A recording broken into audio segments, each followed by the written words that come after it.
time. Just want to introduce the referees for the Canadian Long Track Championships this evening. There are 7 of them, believe it or not. 7 of them. Chief Referee Rick Hunt, along with Moika Stoffel, Travis Boyd, who will be off to the Olympics, Mark McGee, Rona Hathaway, Werner Meyer, and Dave Thompson. 7 referees that'll be positioned throughout the oval, watching every aspect of the race live. As far as the starters, we have Chief Starter Mark Poulin, and he'll be starting for the men, and for the assistant starter, Kim Fraunberger. And she'll be starting the women's. Brad Bates will play the assistant role. 3 minutes to showtime.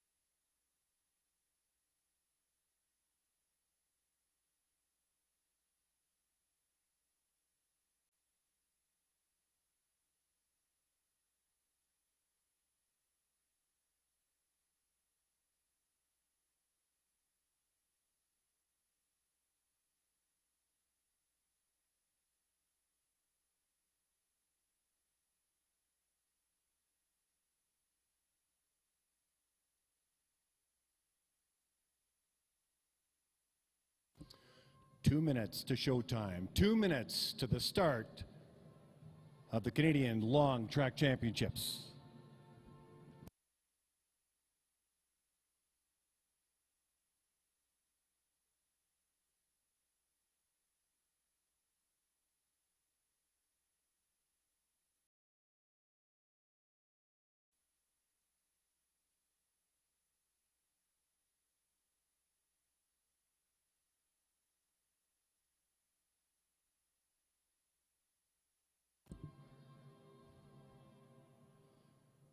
In case you're wondering what that song was, you're right. 2001 Space Odyssey. Love to kick off every meet with that because it sounds like something great's about to happen. That's the kind of music it is, and it is. Tonight, we're going to see some fast skating. Knives on boots, some of the best long track speed skaters in Canada right here tonight. I've been reminded to ask you, given the COVID-19 rules at the University of Calgary and the Oval, could you please keep your masks on throughout the facility when you're here at every opportunity? Thank you very much. 1 minute to start time.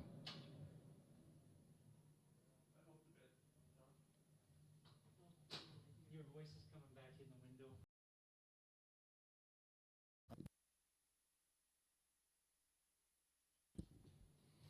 It's just a big echo, that's all.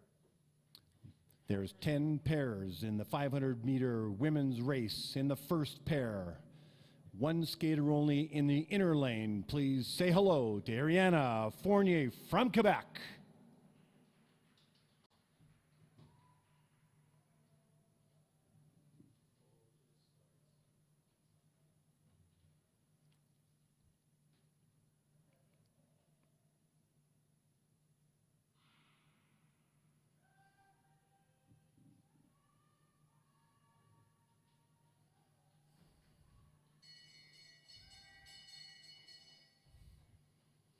And the bell lap goes off, obviously, after the first 100 meters. The split time for Ariana of the 100 meters is 11.73. That, of course, will be the time to beat as she heads down the back stretch.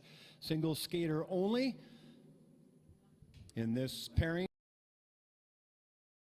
If she comes down the back stretch through turn number 4, let's give her a big round of applause to be the second skater beside her in this first 500 meters. Ariana completes her time at 42.08, the time to beat in pairing number 1. In the second pairing, in the inner lane, from Alberta, Victoria Goplin. And in the outer lane, from Saskatchewan, Mila Reben.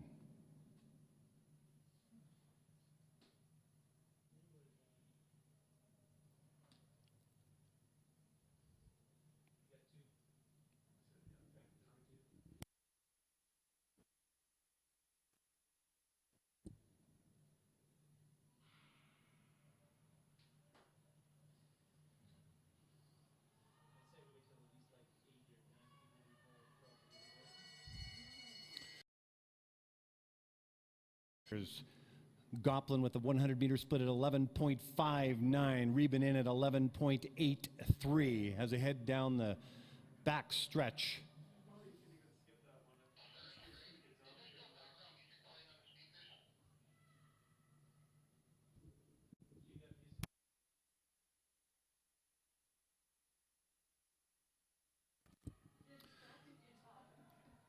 Goplin down the back stretch. She's going to cross her time at a 41.08. Reben in at 43.28. 41.08 is the time to beat. In the third pairing, in the inner lane from Manitoba, Sophia Bieber. And in the outer lane from Quebec, Emmanuel Cote.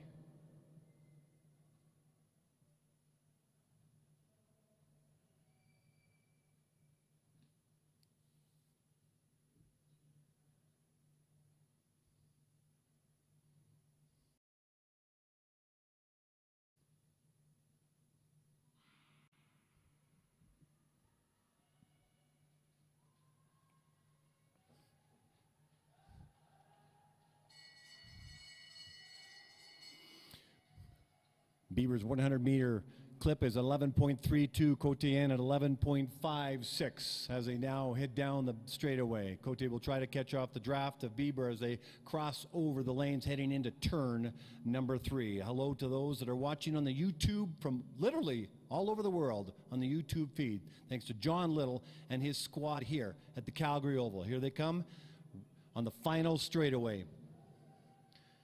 It's going to be close. Cote crosses the line at 41.29. Sophia Bieber in at 41.46. In the fourth pairing of 10 pairings, in the inside lane from Alberta, Laura Hall and Anna Bourgeois.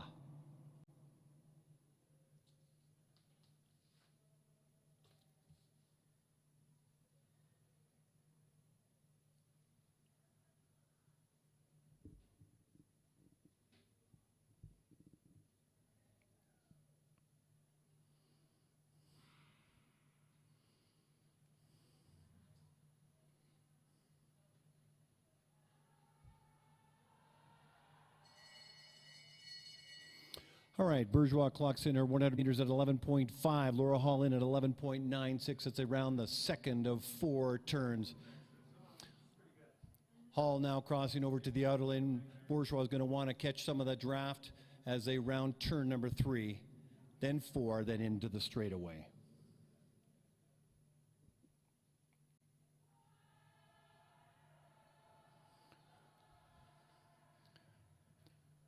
Bourgeois is going to cross the line. 8 and 41.68 for Laura Hall. I'll get a lineup on personal best at some point and let everybody know. We're now into the 5th of the 10 pairings. In the inside lane from Alberta, He Wang Son. And in the outer lane from Quebec, Gabrielle Julenac.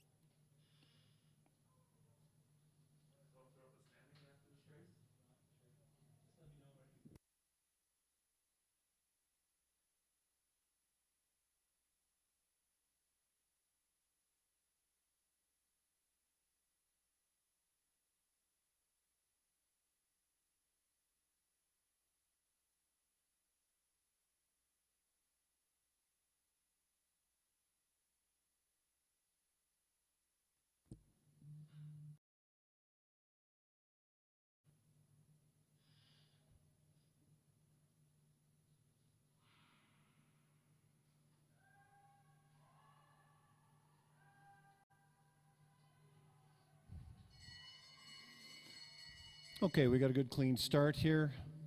And He Wang Song crosses her 100 meters at 11.26. Gabrielle Jelinek at 11.31. So far, Son is in with the fastest 100-meter time.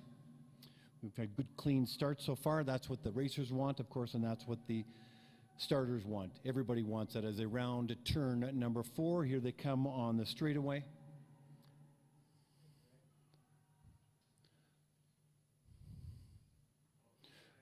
Crossing the 500 meters first is Gabriel Jelinek at a 40.13 time and Song In at 40.61. The sixth pairing of 10 in the inside lane from and also from Quebec. In the outer lane, Rose Lalaborte Roy.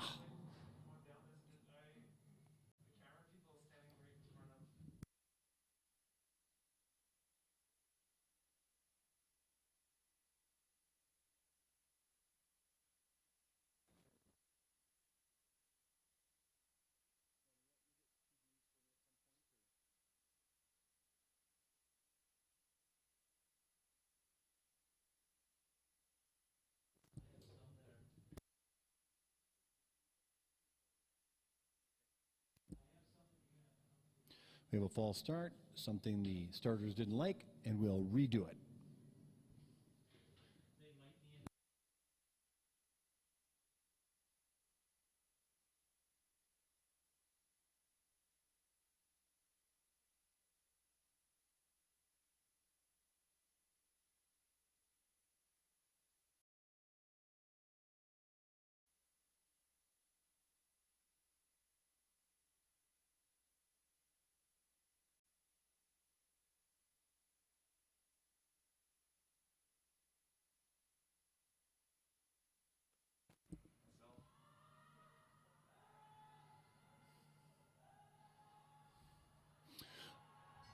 All right, we got the Battle of Quebec going. Lalaborte Roy with the fastest 100-meter time so far at 10.98. Juno Wynn clocks in at 11:48. No doubt these skaters are friends and competitors. We have six female skaters from Quebec here at the Canadian Long Track Championships. Welcome. They've rounded the turn. Here comes Lalaborte Roy, and she's going to cross in at 39.46. Not sure if it's a PB, but by the sounds of it, it might be. Juno clocks in at 40 so far. In pairing number 7.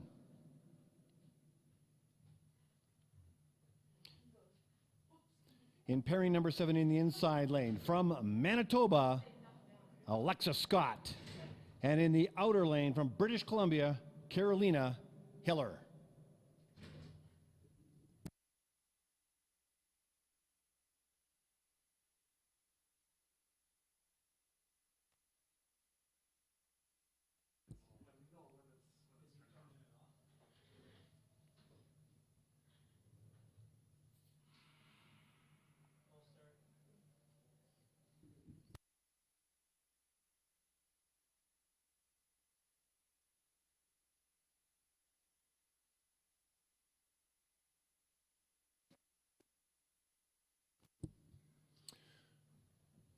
Once again, something the starters didn't like.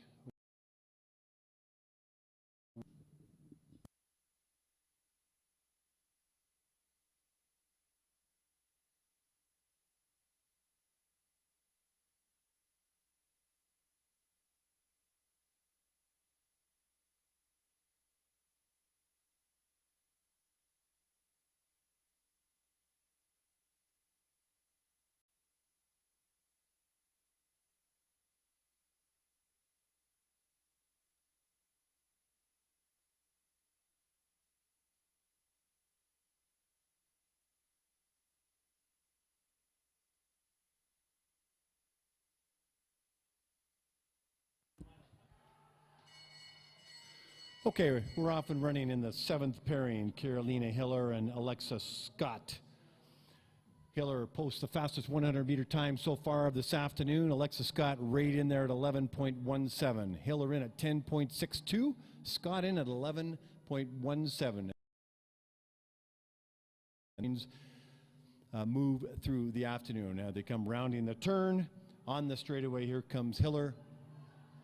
Her blade's going to cross over first, and she does so at a time of 38.91. Alexa Scott in at 39.32. I'm hearing the crowd clap, so there must be a PB in there somewhere. Great race, ladies. We're now into the 8th pairing. In the inside lane, from Quebec, Beatrice Lamarche. And in the outer lane, from British Columbia, Abigail McCluskey.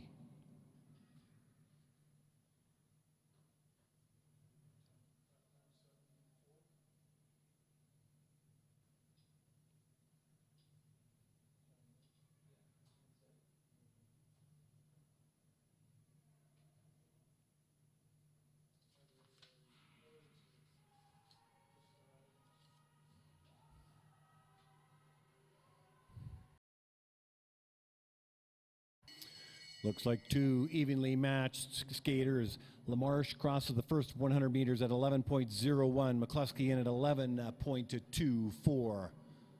They look like they're flying down the straightaway from my vantage point up here in the timing booth as they enter into turn number 3.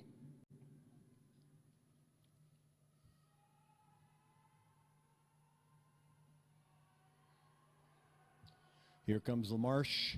She's going to cross the line first. Beatrice Lamarche crosses the line at 38.97. Abigail McCluskey in at 39.43. Two pairings to go in the 500-meter Canadian Long Track Championship women's races. The 9th pairing in the inside lane from Alberta, Madison Pearman. And in the outside lane, also from Alberta, Kaylin Irvine.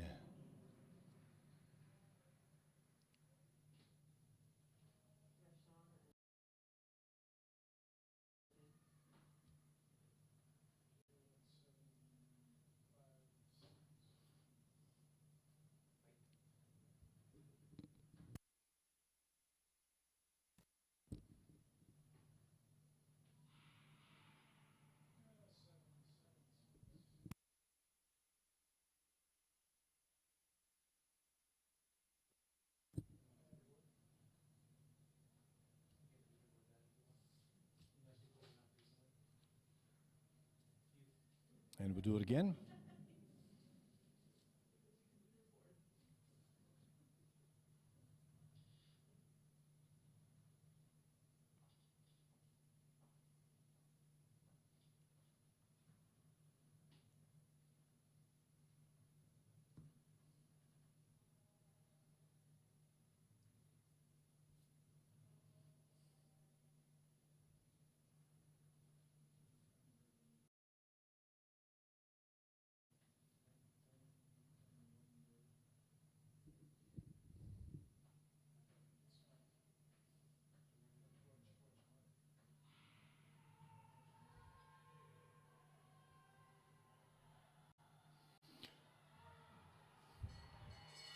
Okay, we got Madison Pearman in the inside lane, Kaylin Irvine in the outer lane to start. They'll switch over throughout the race. Irvine with a 100-meter time at 10.58. Madison Pearman in at 10.93. Carolina Hiller is the time to beat at 38.91. 38.91. Come down the straightaway. Irvine will cross first, and she'll do so with a time of 37.94. 37.94 with the time to beat. Madison Pearman in at 38.81. Those are the top two times, Irvine and Pearman. This is 500-meter women's Canadian Long Track Championships. In the inside lane, from Saskatchewan, say hello to Marcia Hudi. And in the outer lane, from Alberta, Brooklyn McDougall.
Marcia Hootie in the inside lane with the white armband. Brooklyn McDougall in the outer lane with the red armband.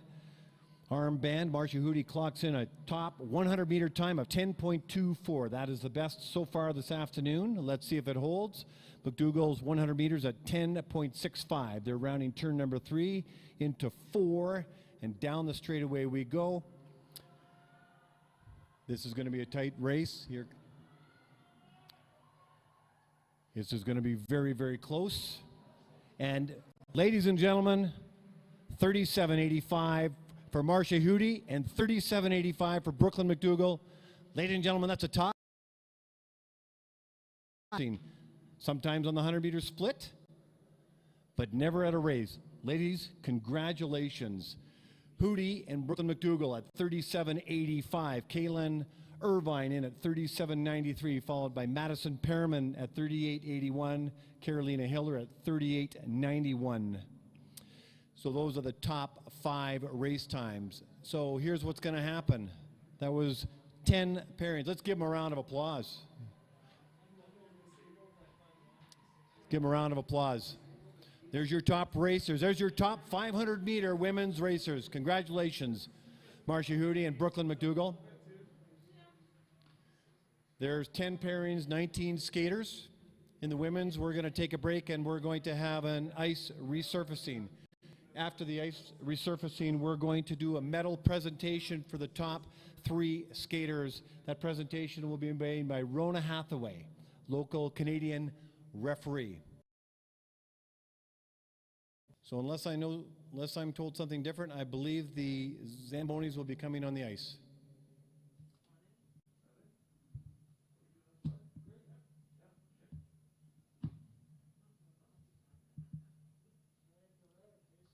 So what I should do is give the Zamboni a little encouragement with the Zamboni song.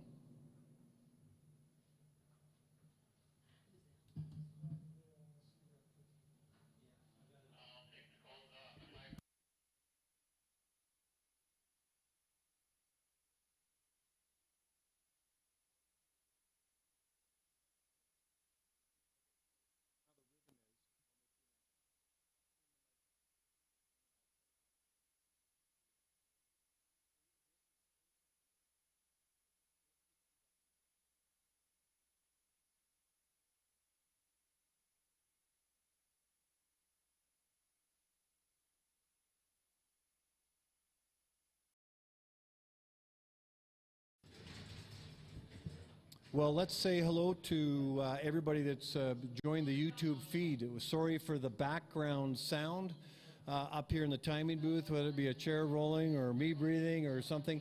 So we'll be more mindful of that going forward. But the YouTube feed is for family and friends all around the world who are supporting the speed skaters. And you're watching the best in Canada in the long track championships here in the Calgary Oval.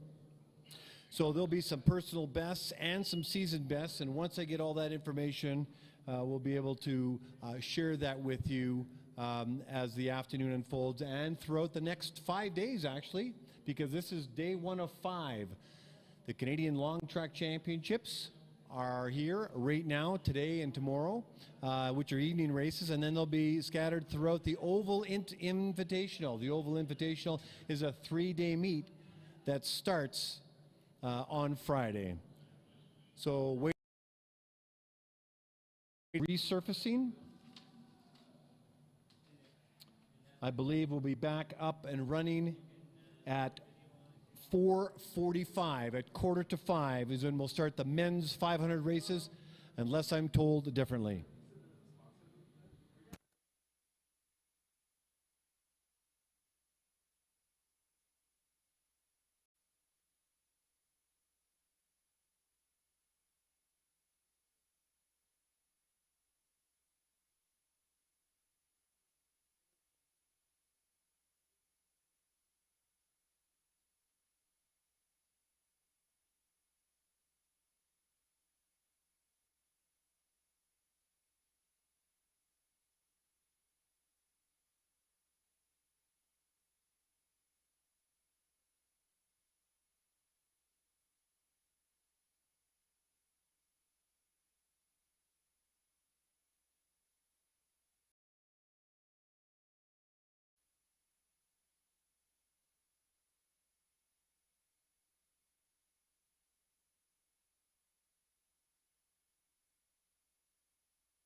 I look at myself as someone that probably shouldn't have made it.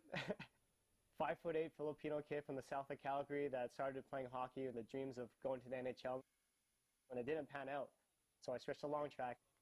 I just kept at it and eventually found myself at the Olympic Games.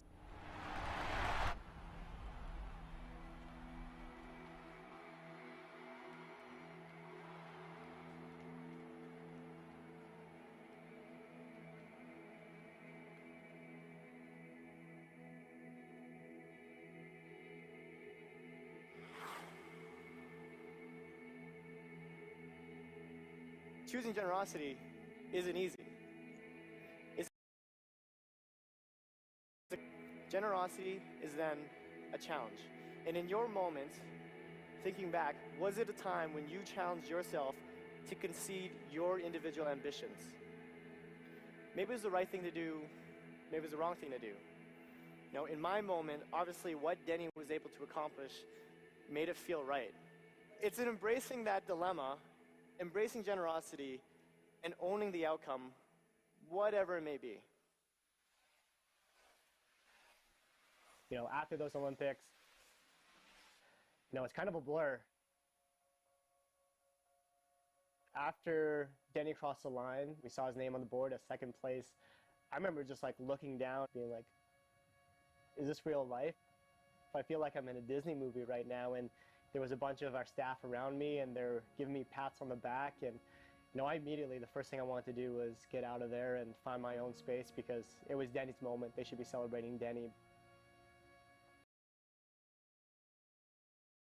Took a step back and maybe realized that selflessness can benefit you in a way. You know, the difficulty kind of lies in you want to be on the ice. You want to be the one racing for your country, and looking at it from our team perspective on what we want to accomplish as a team, that made the decision to give my spot to Denny so easy. I really want to represent Canada in the best way, and whether I was on the ice or not on the ice, it was more about the team and not about recognition at all.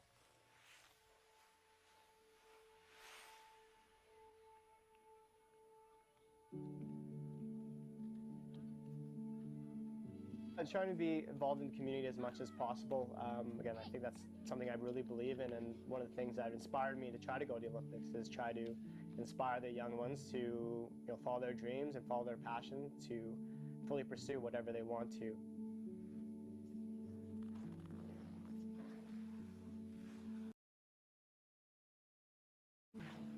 I've seen firsthand what that impact can do. So, whether it's getting up to schools, just doing talks on how to goal set. It's hard sometimes with how busy our training schedule and our travel schedule is, but I think it means so much to someone when you take time out of your day to just, drop a little bit of wisdom or just to give them a pat on the back and tell them to keep going. It just creates this unique connection. It's really special.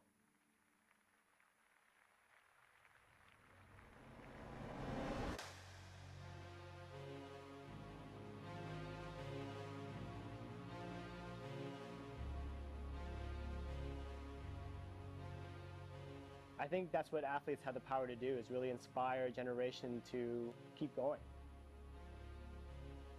I think a lot of athletes, they can be vulnerable and show the troubles that they've had in their life and how they've gone past it to have success. A lot of different things, whether it is medals or overcoming any adversity that they've gone through. I think looking back, I am an example to the young skaters to learn from my mistakes so they don't make the same things I do. And I've learned from the skaters older than me. And that goes across all sports. It takes the village to raise one person, and I wouldn't have been able to get there without my teammates. I think it's a really awesome privilege that speed skating's given me.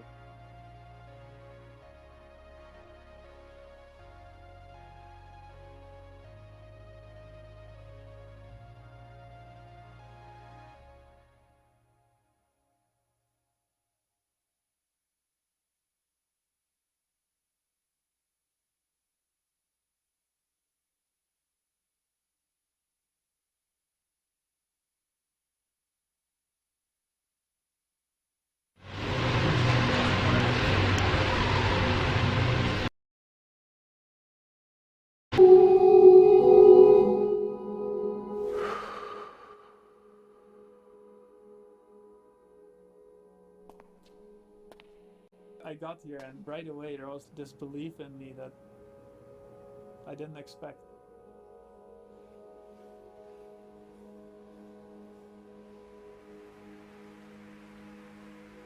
I knew that if I did everything perfect, I was going to win that race.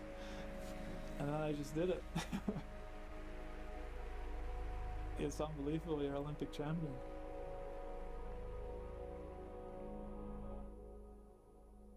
I always believed that I could do it and that I could be a champion. When I was 27, I decided to go on a new adventure. My dad was born in Canada. So I booked the ticket and just went for it and went all in. Well, I'm really happy. I knew I was gonna like it here. Yeah, we met each other on Tinder. It's actually our wedding invitation. Is that your actual conversation? When I first moved here, it was just me, and I actually didn't know my wife for that long. Almost a year later, she moved here too.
Okay, it looks like we're ready to crown the fastest speed skaters, women speed skaters in Canada here at the Canadian Long Track Championships. And Rona Hathaway, would you give a wave? Women's Canadian local referee who's going to give out the medal ceremony. Let's say hello to the third fastest time from Alberta, posting a time of, it left the screen on me. Let's say hello to Kaylin Irvine. Kaylin Irvine.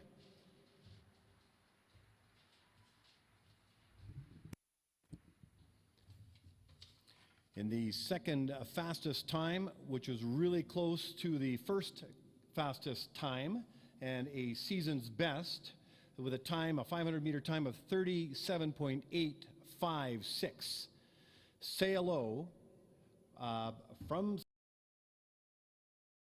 place, Marcia Hudy.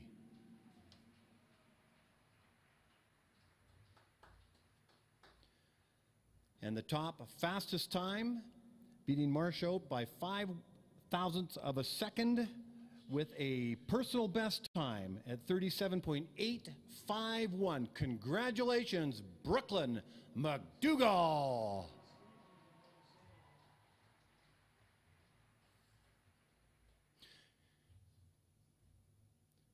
Kaylin Irvine, Marcia Hudy, and Brooklyn McDougall, you are the fastest female skaters in Canada right now.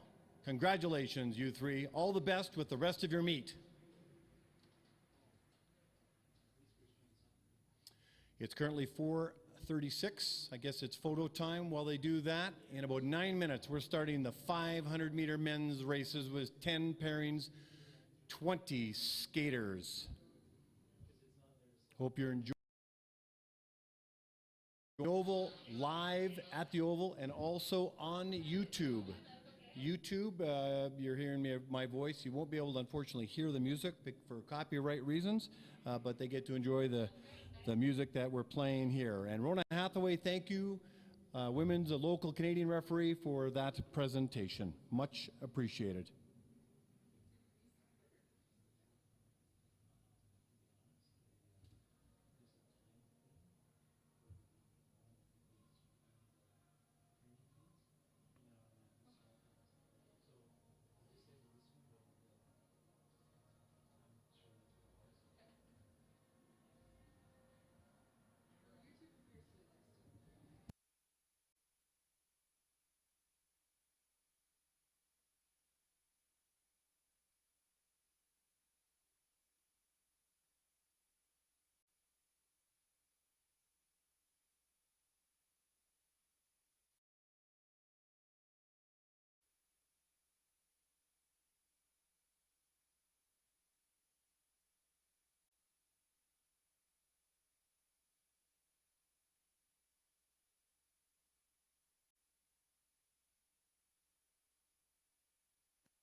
with a little music in the background. I'm just going to list off the names of the 20 skaters that are coming up in the 10 pairings.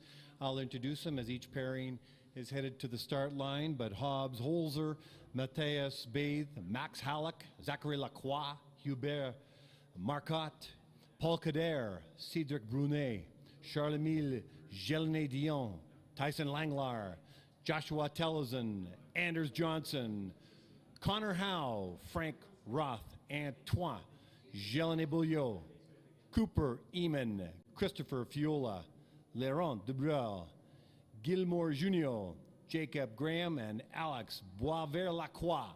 In that order, up in 6 minutes.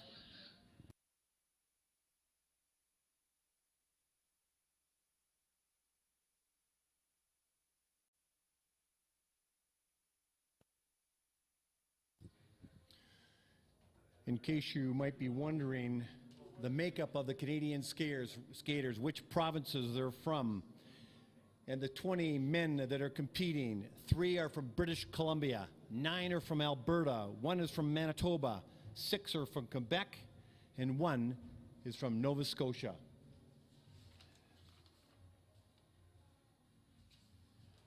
In the women's, we had 2 from British Columbia, 7 from Alberta, 2 from Saskatchewan, 2 from Manitoba, and 1 from Quebec.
.441. We're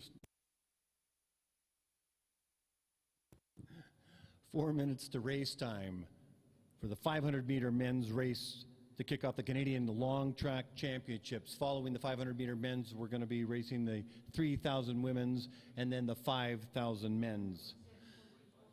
The ice has been resurfaced, the ice is settling, and in case you're kind of wondering what makes fast ice, a couple of things. I'll be talking about it over the next several days, but the Olympic Oval is known as to have some of the fastest ice producing times in the world. And so what produces fast ice? Well, it starts with the ice makers and what they can control versus what they can't control.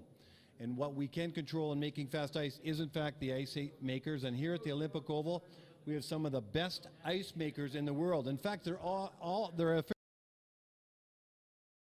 I'm not making that up. And their expertise is world-renowned, has been sought after since the birth of the Olympic Oval since 1988. And believe it or not, the first Olympic Oval, rather the first speed skating oval, was created in 1985 in Germany. So some just short of 50 years ago. And there's now 39 ovals around the world, 39 ovals. Some have been constructed and taken down, like the one in Richmond, BC for the Vancouver Olympics, but most are constructed and have staying power. This one is 33 years old. Race time coming up in 2 minutes. Hello to everybody in the Oval, live at the Oval, listening to the music and my voice, and those on YouTube, just my voice, minutes away from some very fast skating.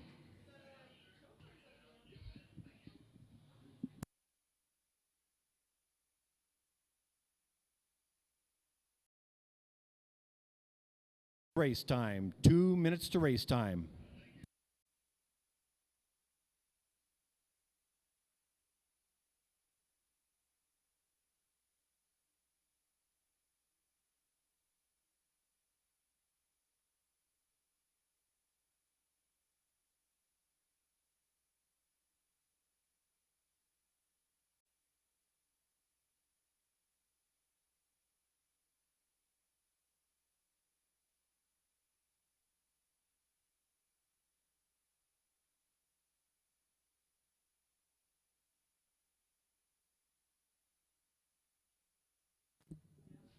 Okay, we're going to be started here in about a minute. As soon as I get the feed up, I'm watching on the YouTube live feed. I can see from my vantage point the starting area, and right now it's empty, but as soon as the skaters start line, I'm going to introduce them.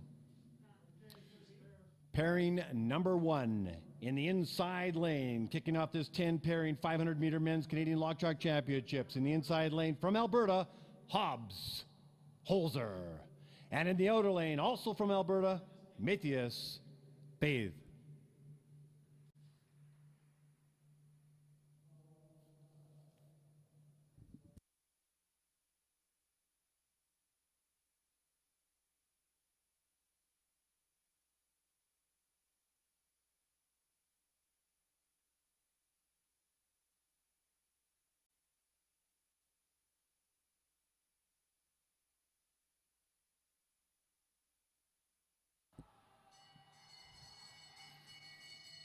Okay, fast starts to start. Bathe in at a 100 meter 10.63 time. Holes are right in there at 10.72. Obviously the first 2 top times. Battle of Alberta as they head into turn number 3.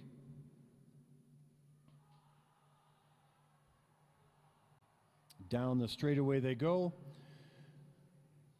Bathe looks like it's going to cross the line first. It does so at a time of 37.37. Holzer crosses the line at 37.81.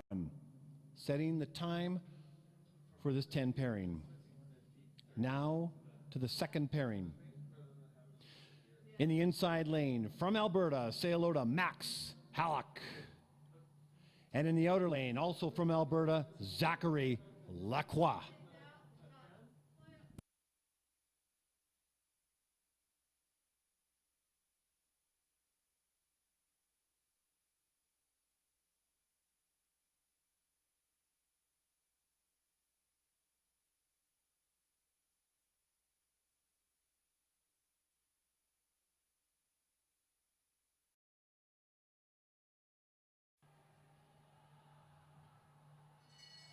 This first 2 pairings contains all Alberta skaters, and this is a very tight race at the start. The first 100 meters, Max Halleck in at 10.16, Lacroix in at 10.17.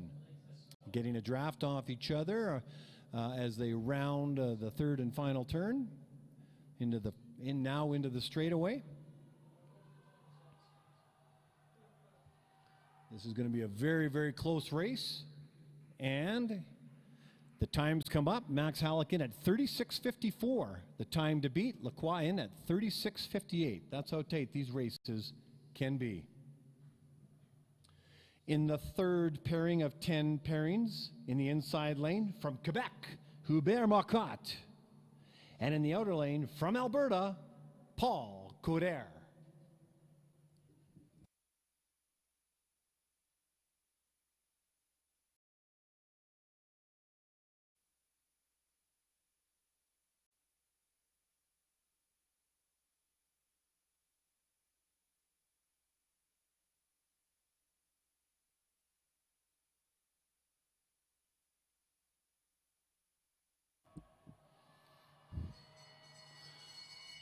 These skaters are fast. We got Marcotte's 100 meters in at 10.12, taking the top spot for the first 100 meters. Coder is in at 10.24. If a racer starts in the inside lane in the 500 meters, they'll finish on the outer lane, and if they start on the outer, they'll finish in the inner. So Marquardt started in the inner. He's going to finish in the outer, and he's going to cross the line first at a time of 35:45. Paul Kadarian at 36:66. The time to beat Hubert Marquardt at 35:45. To the fourth pairing. In the inside, Brunet. And in the outer lane, also from Quebec, Charles-Émile Dion.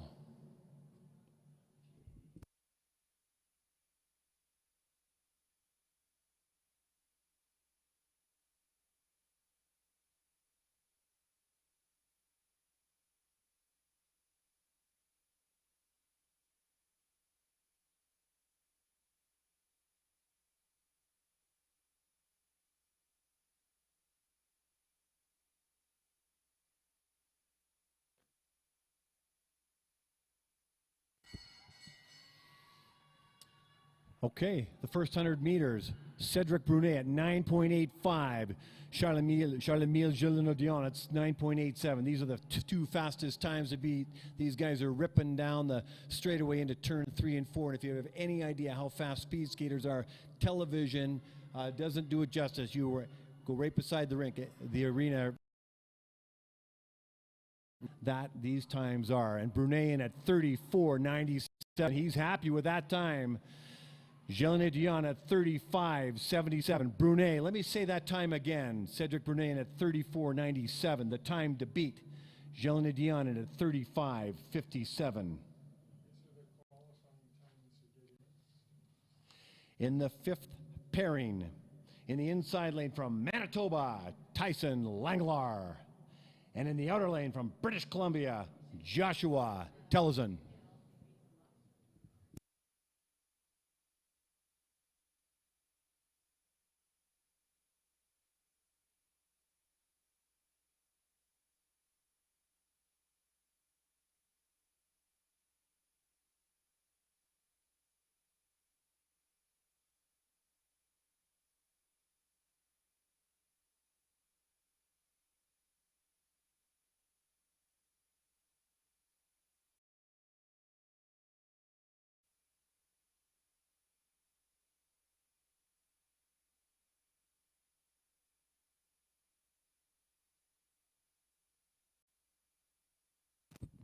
Something the starters didn't like. We're going to do it again.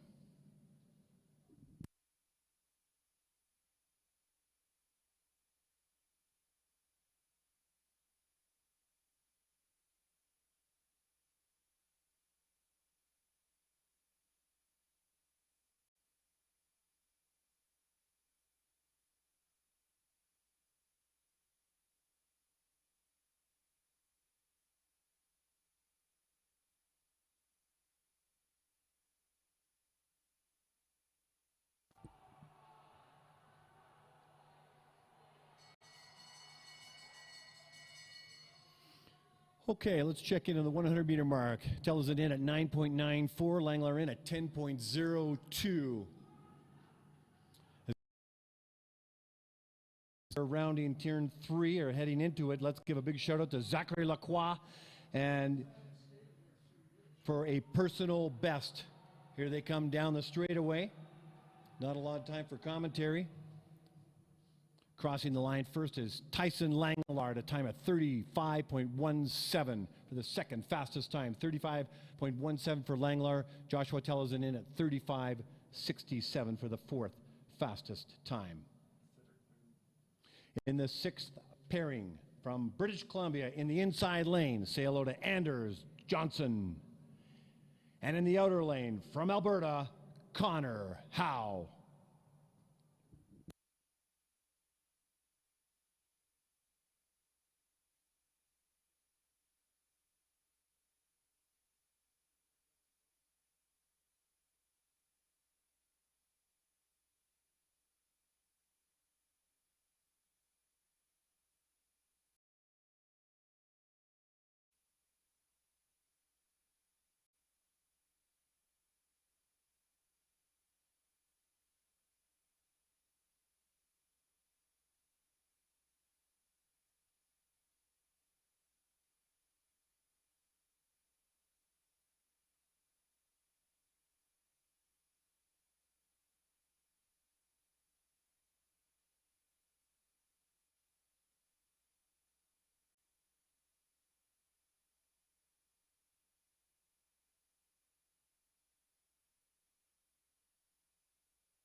Okay, we're off to a nice clean start. There's the bell lap, 1 lap to go. Crossing the 100-meter mark first is Anders Johnson at 9.98. Connor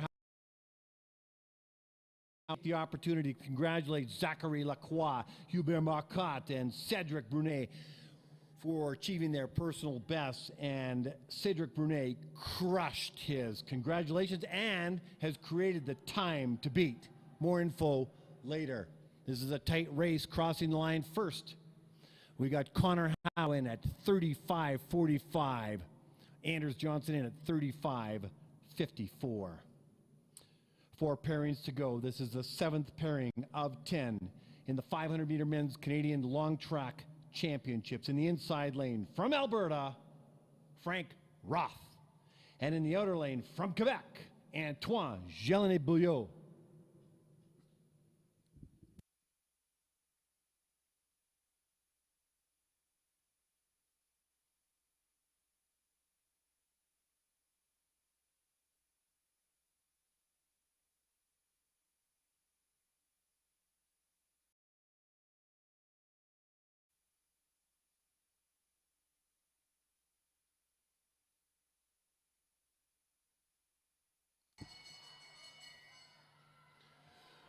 Okay, Frank Roth crosses the 100-meter mark at 9.79. That is the time to beat on the first 100 meters. Antoine Gélinet-Bouillot at 10.08. These skaters are skating to qualify for the 4 World Cups that are held in Poland, Norway, United States, and Canada. We have a skater down. Starting in the outer lane was Gélinet-Bouillot, who finishes off in the inside lane with a time of 35.07. Unfortunately, Frank Roth fell.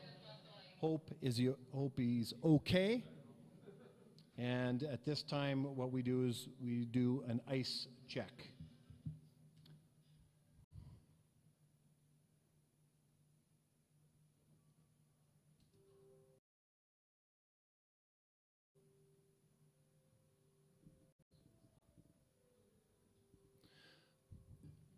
Okay. The top time to beat while they're fixing the ice is Cedric Brunet with a time of 34.97. Absolutely knocked his personal best into next year. Congratulations, Cedric. Antoine Gélinet-Bouillot at 35.07. Both of those are from Quebec. Tyson Langlar in the 3rd position at 35.17. Connor Howe's in at 35.45 for the 4th position. Hubert Marcotte in at 35.45, tied for the 4th position. And then we got Anders Johnson, Joshua Telzen, Charles-Emile Gélinet-Dion for the 8th position.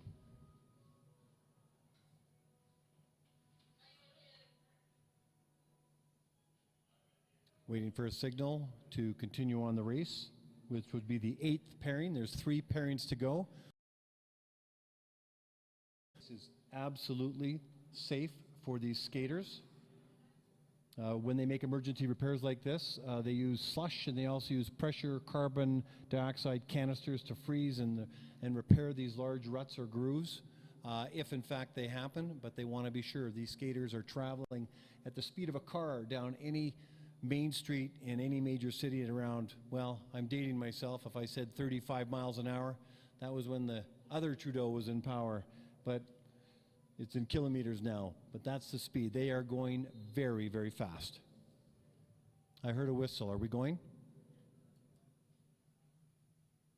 Yes, we are.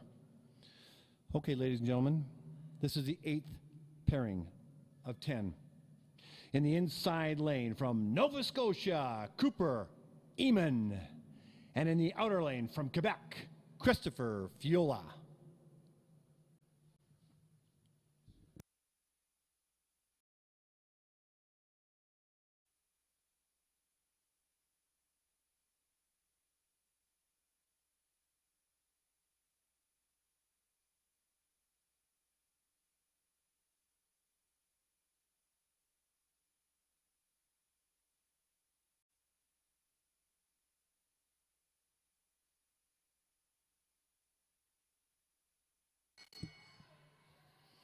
Okay, we got some fast times laid out on the first 100 meters. Cooper Eamon in at 9.72, the time to beat for that distance. Christopher Fuel in at 9.78.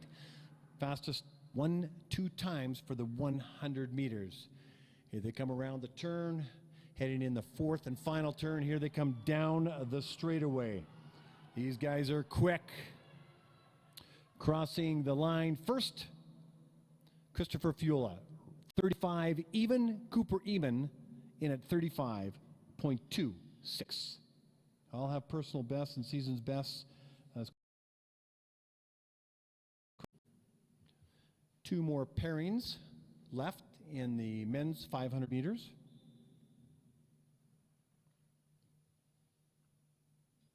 As the skaters enter into the starter area, let me introduce them. In the inside lane from Quebec, Laurent Dubrial. And in the outer lane from Alberta, Gilmore Junio.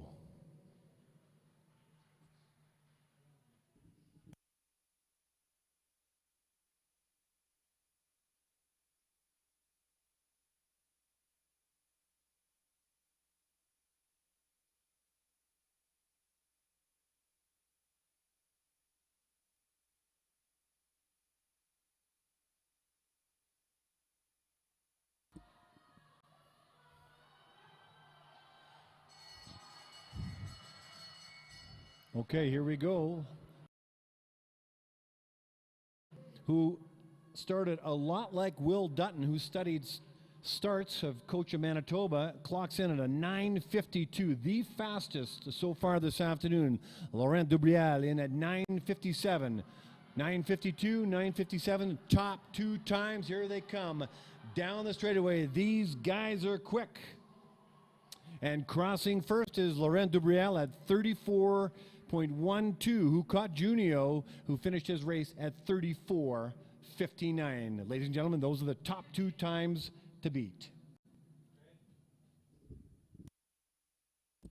In the 10th and final pairing of the 500-meter men's race, in the inside lane from British Columbia, Jacob Graham.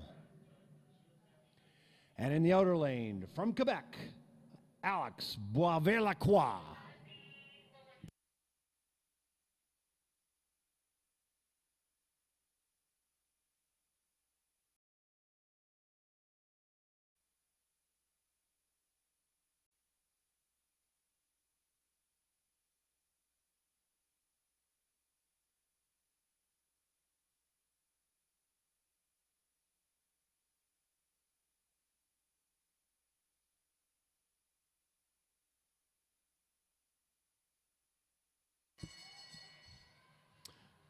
First 100-meter times, Alex Boisvert-Lacroix at 9.67, Jacob Graham at 9.89. The times to beat are Junio and Dubrial from Alberta and Quebec, respectively.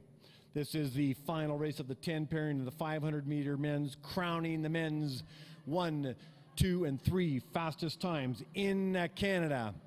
Crossing the line first is Boisvert-Lacroix in at 35.01 for the 5th position. Graham in at 35.73 for the 13th position.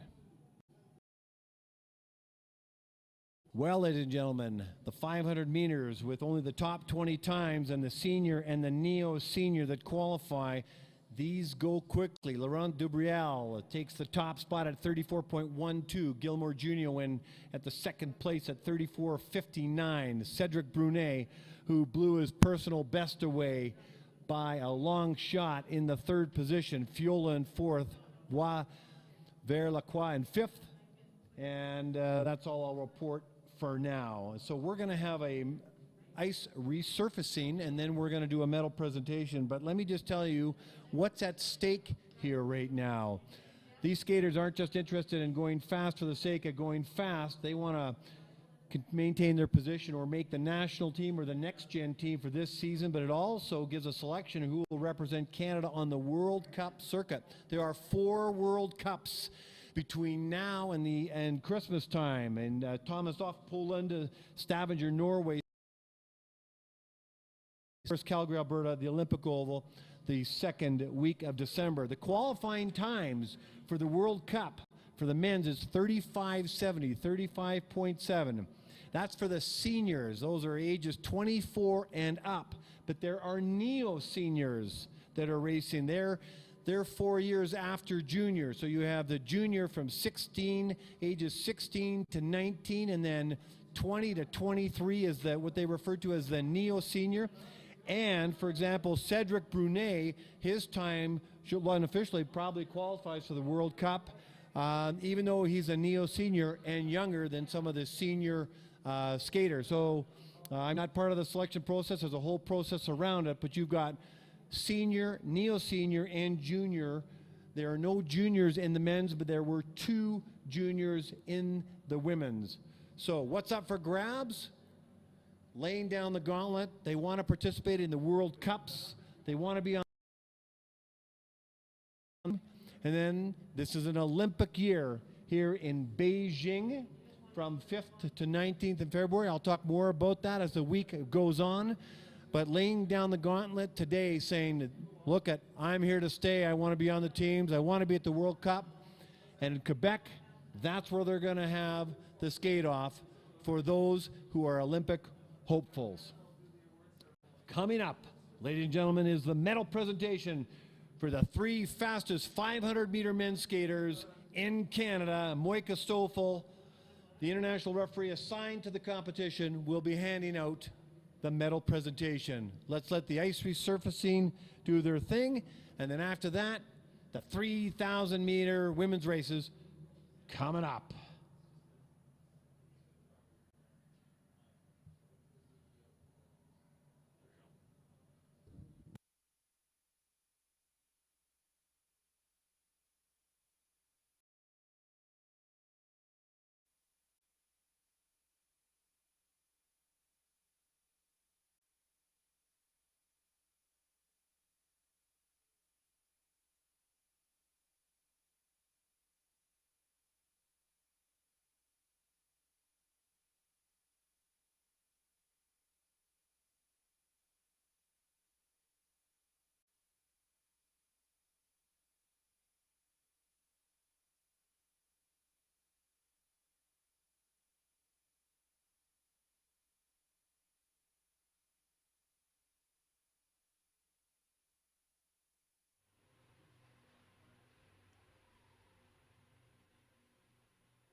I got here and right away there was this belief in me that I didn't expect.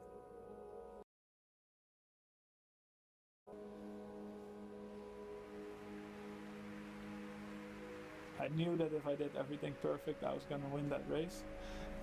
And then I just did it. It's unbelievable, you're Olympic champion.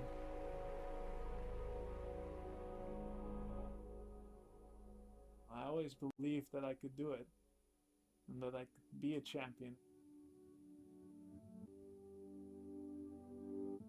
When I was 27, I decided to go on a new adventure. My dad was born in Canada. So I booked the ticket and just went for it and went all in. Yeah, it worked out really well. I'm really happy. I knew I was gonna like it here. Yeah, we met each other on Tinder. It's actually our wedding invitation. Is that your actual conversation? When I first moved here, it was just me, and I actually almost a year later she moved here too. I felt really at home here. I've always been feeling really comfortable in Calgary, and we've been really happy here. It felt like a home really quickly.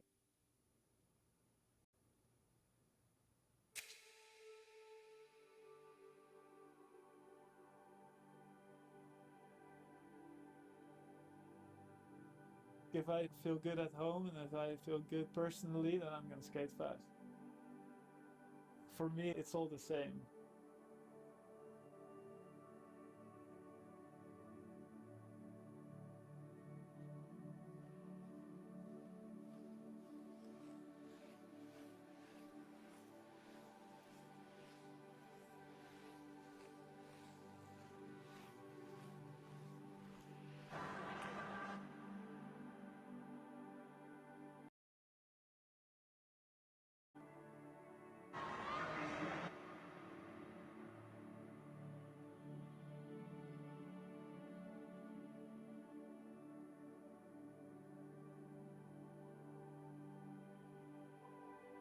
I think it's really important for a coach to spend time with the athletes and getting to know them. And I think Bart has done an exceptional job at trying to figure out what I need and how I would get better.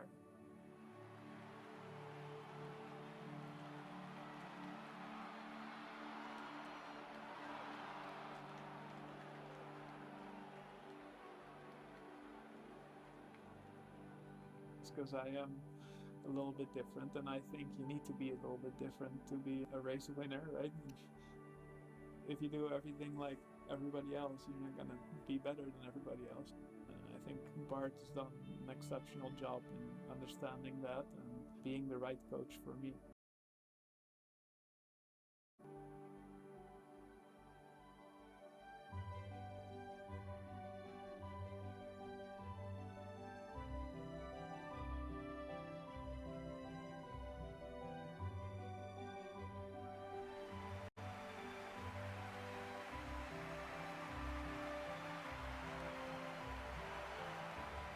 I always believed with like all my heart that I could do something really special on the ice, so it was a speed skater.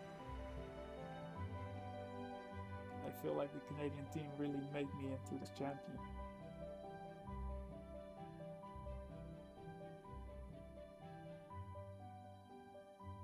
It makes me really proud.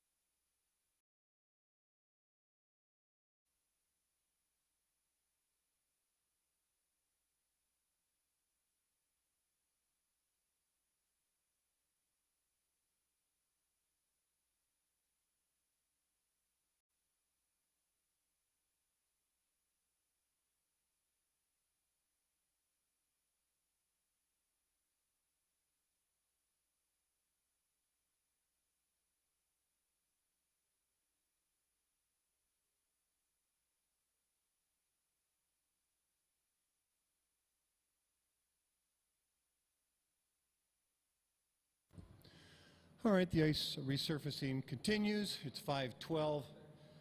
We'll be starting the women's 3,000 meters. There'll be 6 pairings, and we'll be starting at 5:30 sharp, unless I'm told differently. And I'm also to make an announcement to officials that if you want something to eat up in the timing booth, you've earned it. So come on upstairs and before we continue.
Okay, we're going to do the medal presentation for the men's 500 meters at the Canadian Long Track Championships, and it's going to be presented by Moika Stoffel, who's the men's referee, and she's an international referee assigned to this competition. So, I believe I have this right, from Quebec in the 3rd place, but must be as proud as can be, blowing his personal best away by a long shot with a time of 34.97, 34.9. Brunet.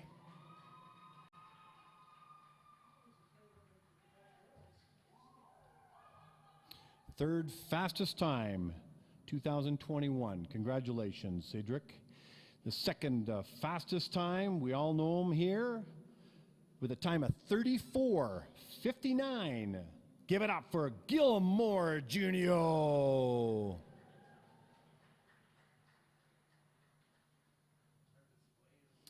And the fastest time in all of Canada in the 500 meters at the Canadian Long Track Championships with a time of 34.12 from Quebec, Laurent Debrial.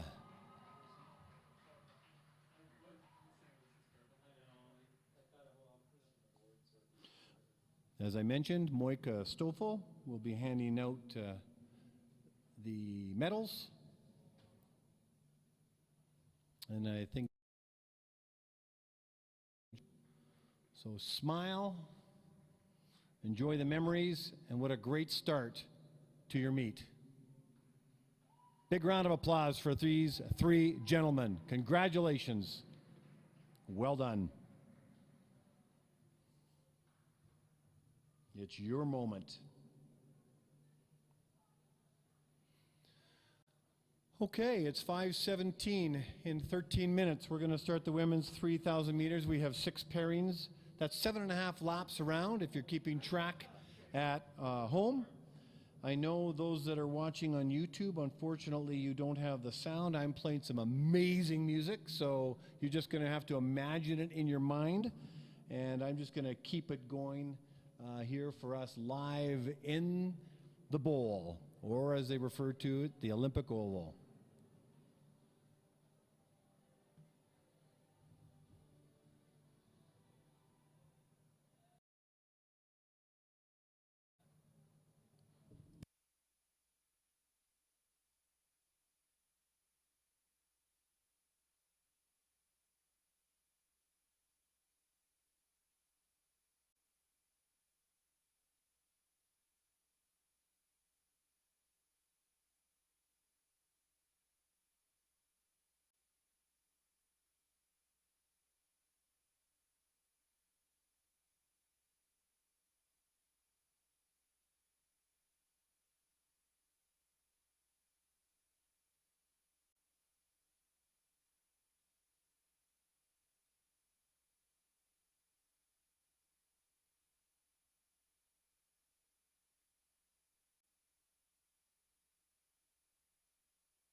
About 6 minutes, about 6 minutes to race time. 3,000 meter women's, 6 pairings, 7.5 laps around a 400 meter oval. Just a couple things I want to share with you, whether you're live or you're also listening on YouTube. Just what's at stake here.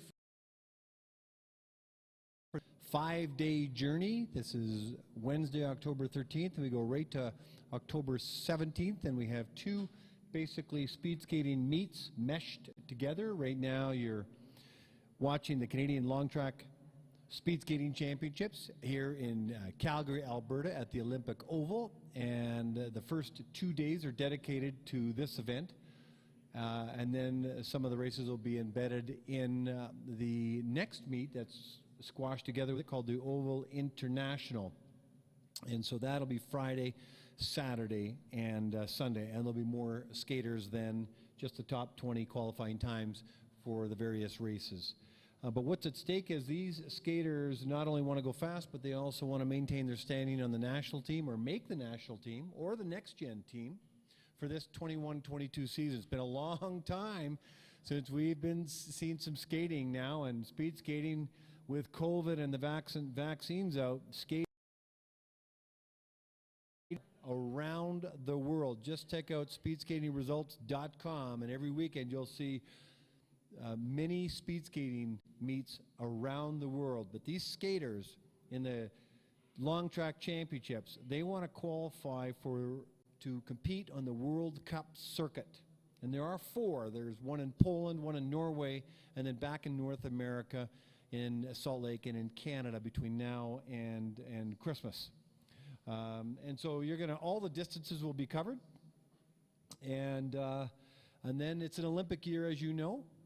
And the Beijing Olympics will be 5th to the 19th in February. And speed skating, believe it or not, goes for the entire 2 weeks of the Olympics. The entire 2 weeks.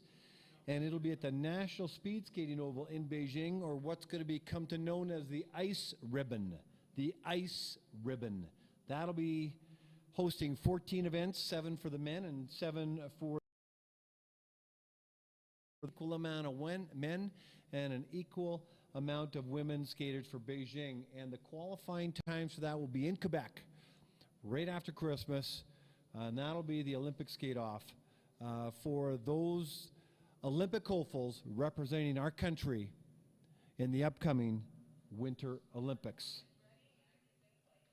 But bringing us back to the Olympic Oval, we're 4 minutes away from the, less than that now, from the 3,000 meters. When you notice when they run meets around here, it's clockwork, just like, I was going to say like an airlines, but you know, sometimes planes are late, so that's not great. But it is clockwork around here for as long as I've been around.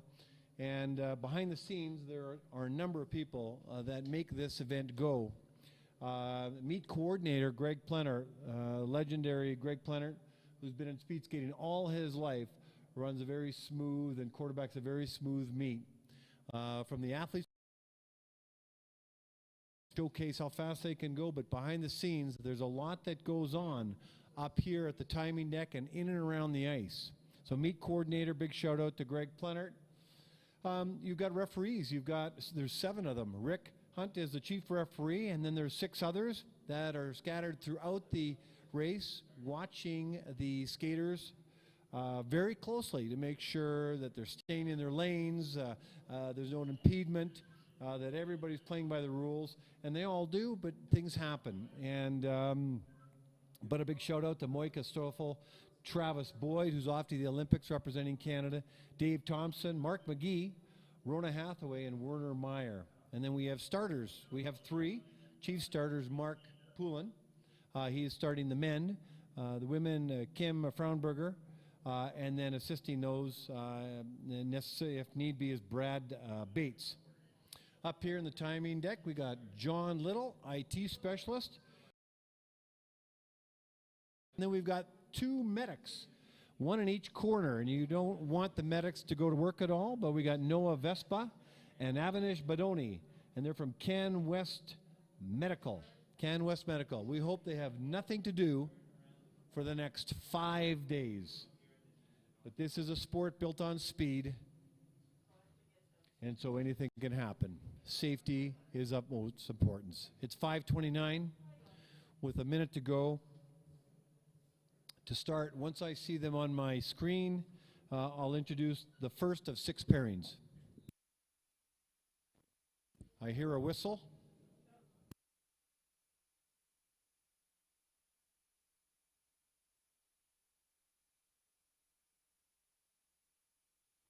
Okay, allow me to introduce the first pairing of 6.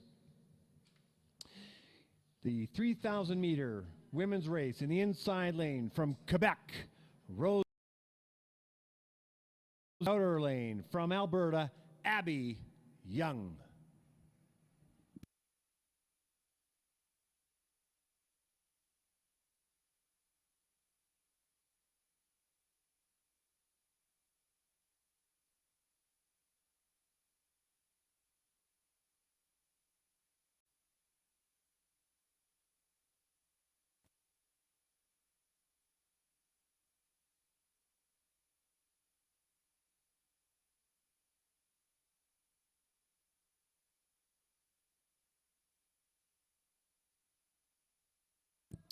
Okay, and we're off. Okay, so 7.5 laps, now 7 laps to go. It's 200 meters in, and let's just check their times. Abby Young's time is 21:41 with Roseanne Grenier at 21:53. Now they're going to settle in for this mini marathon. Makes up the 3,000 meters. The times should come in the 4:20 to 4:30 range. Roseanne Grenier has a season's best of around 4:23. And I don't happen to have Abby's in front of me, but we're going to be probably looking in that kind of time frame. So it's very different than the 500-meter race, where that's a full-on sprint. This is not. This is where they'll settle in, and the coaches and the skaters will keep track of their lap time. And you can see them on the screen in the far, let's see, I don't know if that's the northwest corner. So they're looking at clocking lap times at around 33:33. These racers look very even at this point. They're 1,000 meters into their race, and their times are virtually identical.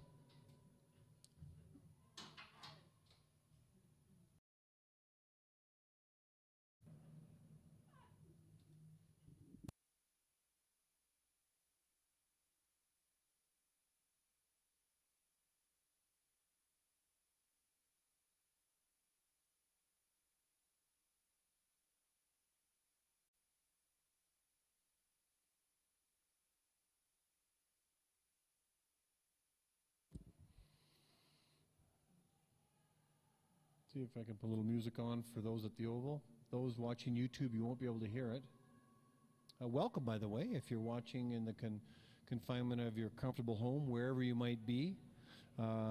Roseanne Grenier and Abby Young are the 2 skaters, the first of 6 pairings in the 3,000 meter women's race, 1,800 meters in. Their lap time is around just in the 34 range. What you want to do as a racer is you want to keep your lap times to a minimum in terms of rising them. You want to quick, but you don't want to go out too slow. And this is the training and the strategy around it, and it's knowing yourself as a skater.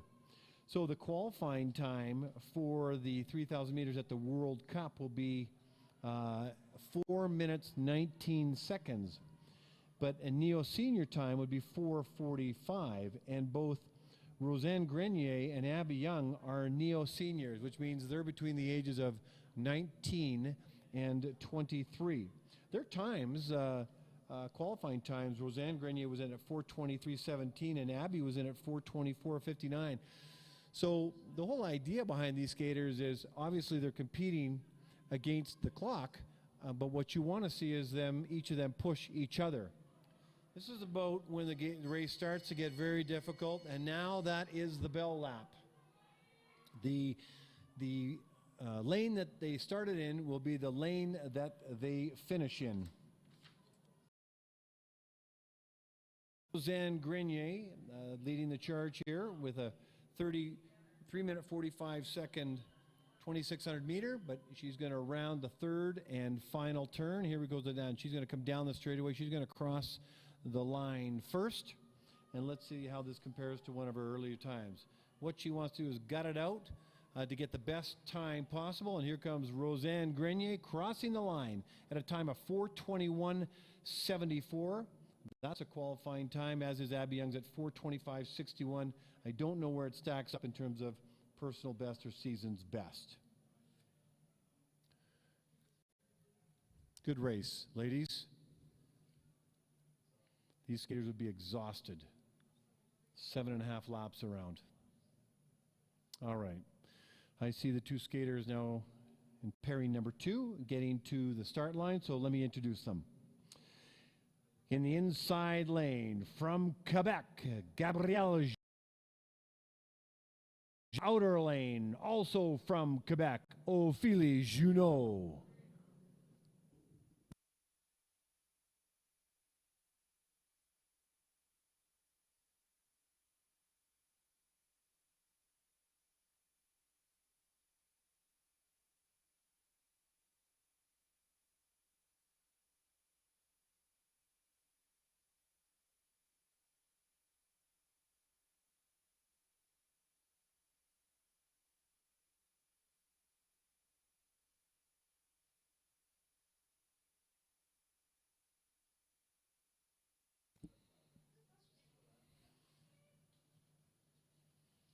Okay, we're off and running in the second pairing. If you've just joined us, this is the second of 6 pairings in the women's 3,000 meter Canadian Long Track Championships.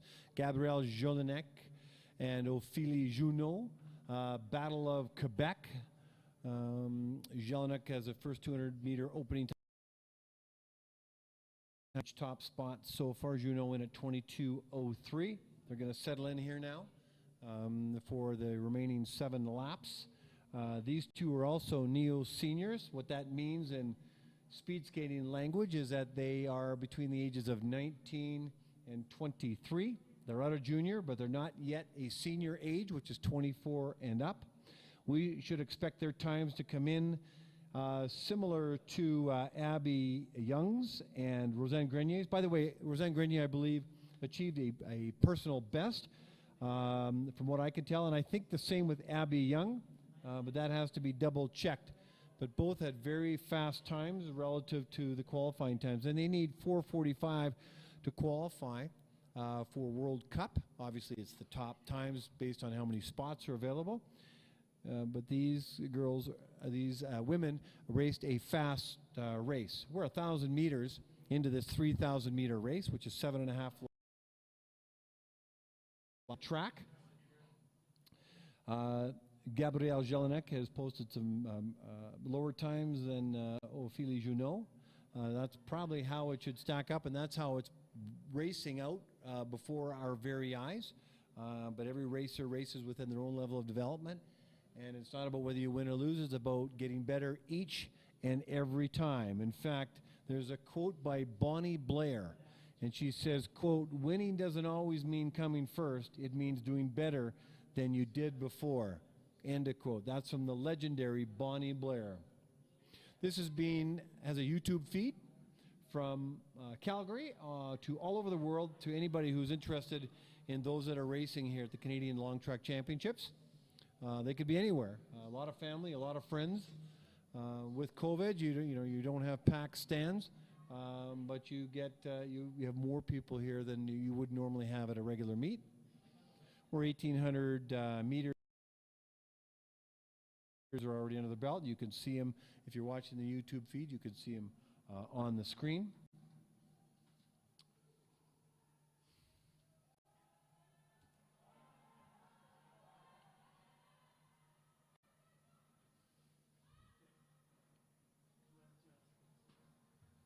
Play a little music for them that we can hear inside the oval, but you can't hear on the YouTube feed, because if the YouTube police find out that we're playing music that we don't have permission to play, then they send you a letter.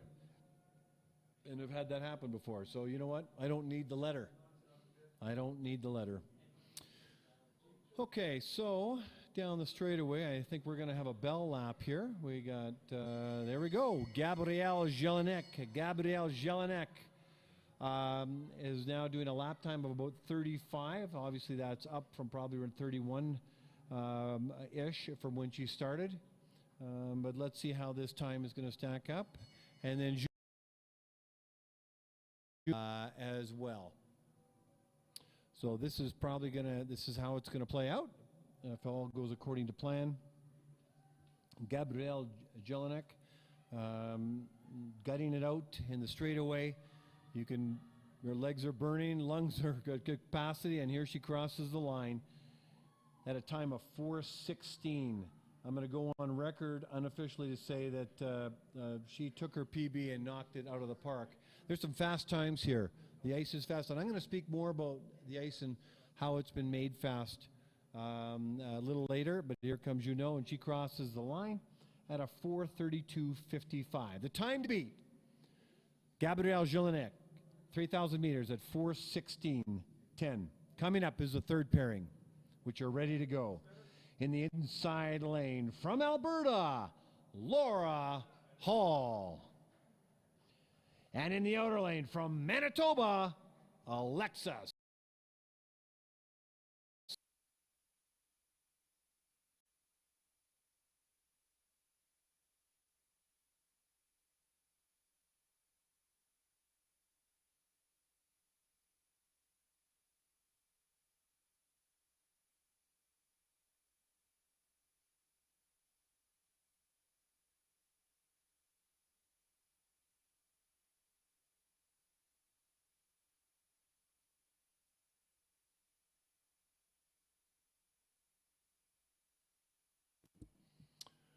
Okay, here we go.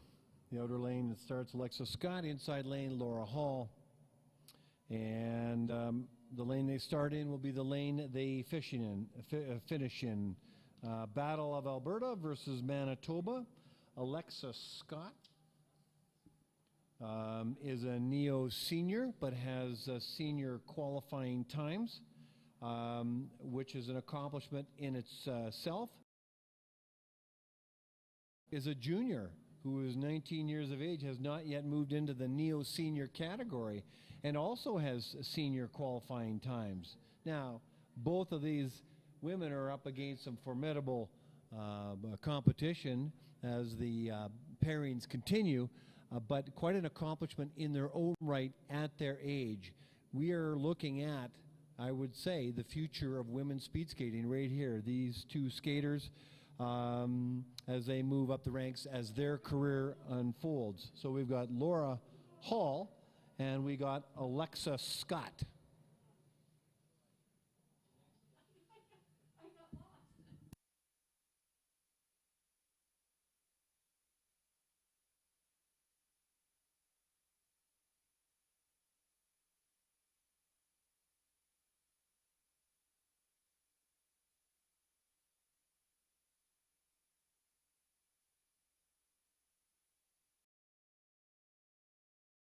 As long as the 3,000 meters, the thing to look at is not necessarily the split times, but the lap times. Where they start at, how long can they hold them at these low paces. But the reality is that the more you skate, the more tired you get, and the lap times increase. And this is a test of both fitness and technique. And the fitter you are, the longer you can hold your technique, the faster you can go longer. And oftentimes you'll see a speed skater that doesn't look like they're exerting much effort, and they'll end up with personal bests or world record times.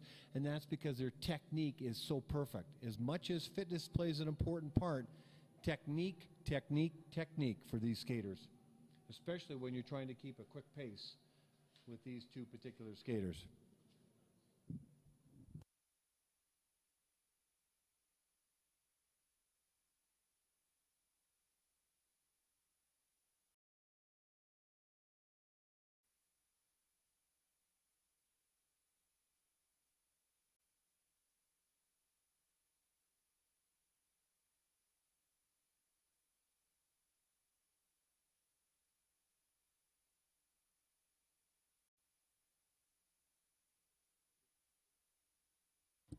All right, we're 2,200 meters in. I was talking earlier about what makes fast ice. Why is this some of the fastest ice in the world? And world records have been broken here, made and broken, and PBs.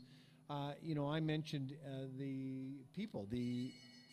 Well, you know what? I'll talk about this later. We got a lap time, and crossing to start the last 400 meters is Alexa Scott with a lap time of 34:34, but she's at 3:37:14. Going down the straightaway, it's always helpful to get benefit from the draft of the other skaters.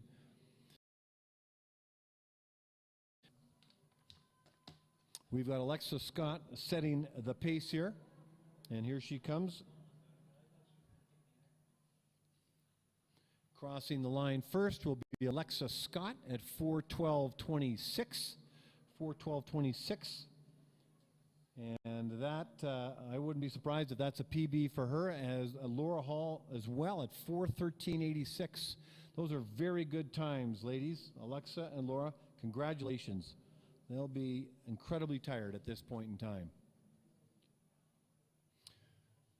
Okay, we're at the halfway point of the women's 3,000 meters. This is the fourth pairing. Let's say hello to the inside lane from Manitoba, Lindsay Kent. And in the outer lane from Saskatchewan, Callie Christ.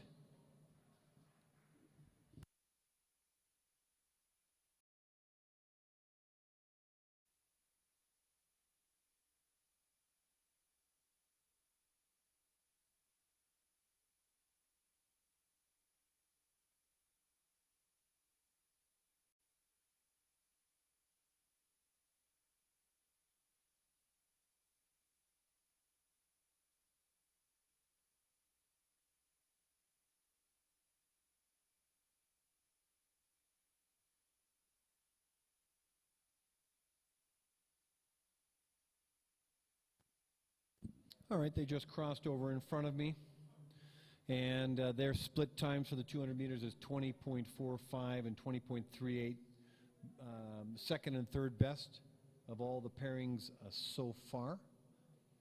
But now they go into lap times. They go into counting the laps, rather the time it takes to go one full 400 meters. The coaches are going to keep track. They're going to communicate to the racers, because when you're racing, or as the they don't hear a thing. They're going to hear just a bunch of noise from me, and hopefully it's clear from the speakers. You can hear me talking.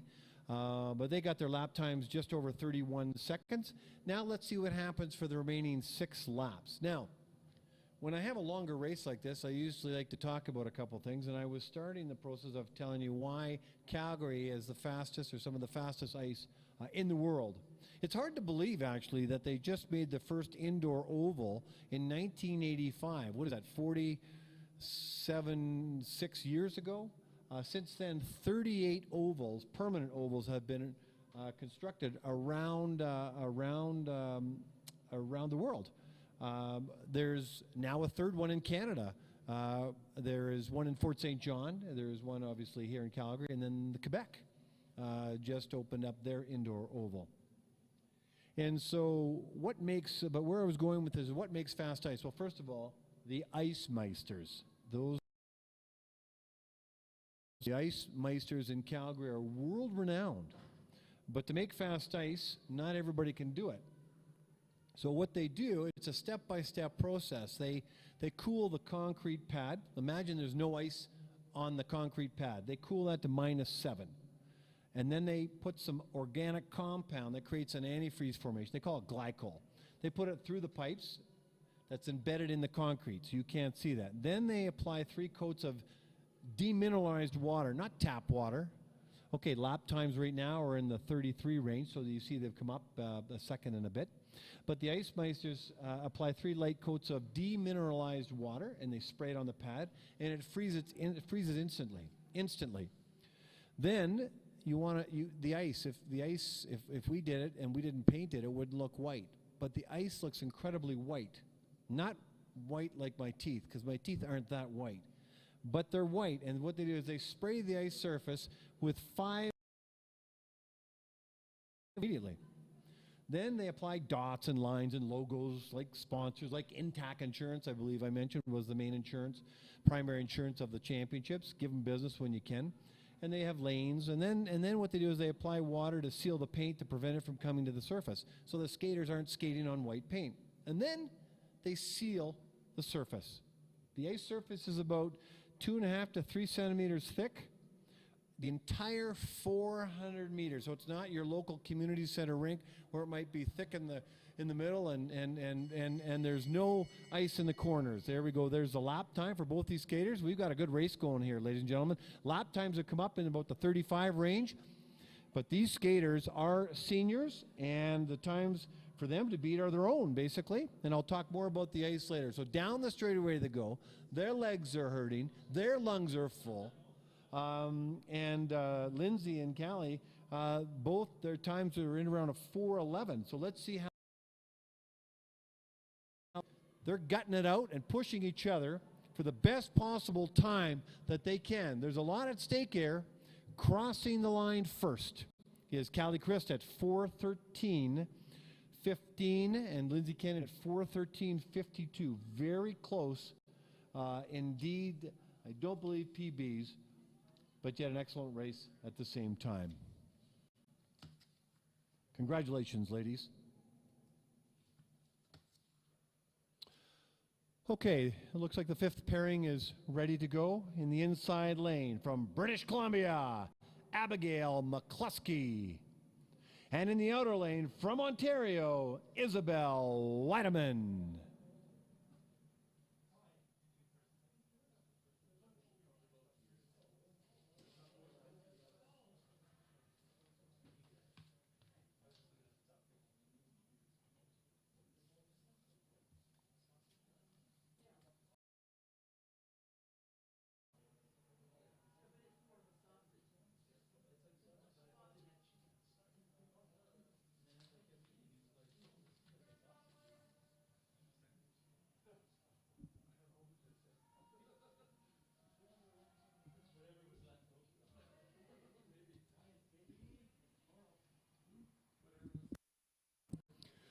Okay, we're off and running. The 200-meter split times for Abigail McCluskey is at 20.61, Isabel Weideman at 20.28.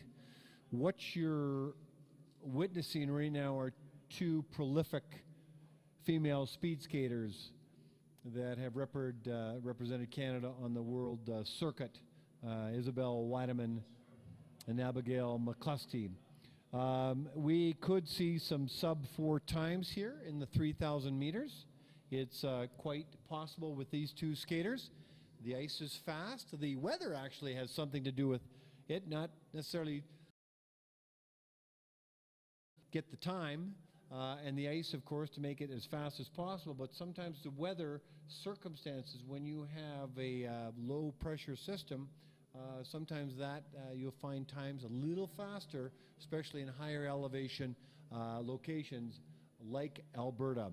So if you're paying attention to the split times or you're keeping track at home, Isabel Weideman's split time is 30:45. Most have been around 31 or higher at this point in the race and starting to climb. Let's see how long that she's able to hold these particular times. Obviously, they're going to creep up because she's human, as they all are.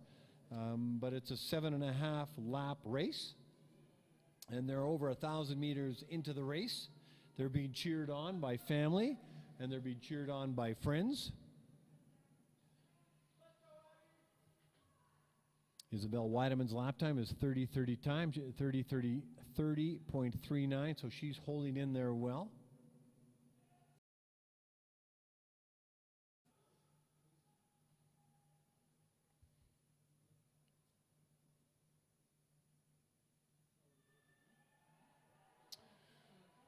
We're about 400 meters in, or 1,400 meters in, actually 1,800 meters in. So we've got Isabel Weideman at 30.69. So her lap time is holding under 31, which is incredible. You can see the lap time up on the scoreboard in the northwest portion of the oval.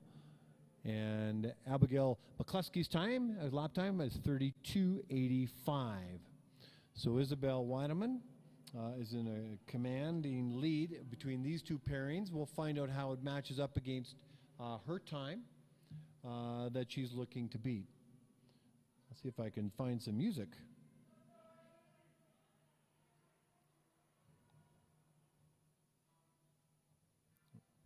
This seems to be a popular song. I'll just keep it in the background. Okay, Isabel's lap time now has moved up over the 31, but you could expect that. But she keeps her lap times very close, and there is the bell lap. Less than 400 meters to go for Isabel Weideman. Here comes McCluskey's lap time, or bell lap, I should say. There's a 3-second difference between the two, and that makes a big difference over 7.5 laps. Let's see if we see a sub-4 time from Isabel Weideman as she rounds the final turn. Give her a big hand as she comes down the straightaway, gutting it out. 3,000-meter race women. She's crossing the line at a time of 3:56.89. 3:56.89. I'll go on record as saying that's a PB. Here comes McCluskey, gutting it out down the straightaway. The tip of her skate's going to cross the line at a time of 4:10.91. Congratulations. Not an easy race, ladies and gentlemen, 3,000-meter women's race. Okay, we are in the 6th and final pairing of the 3,000-meter women at the Canadian Long Track Championships. In the inside lane from Ontario, say hello to Yvonne Blondin. And in the outer lane from Quebec, Valerie Malte.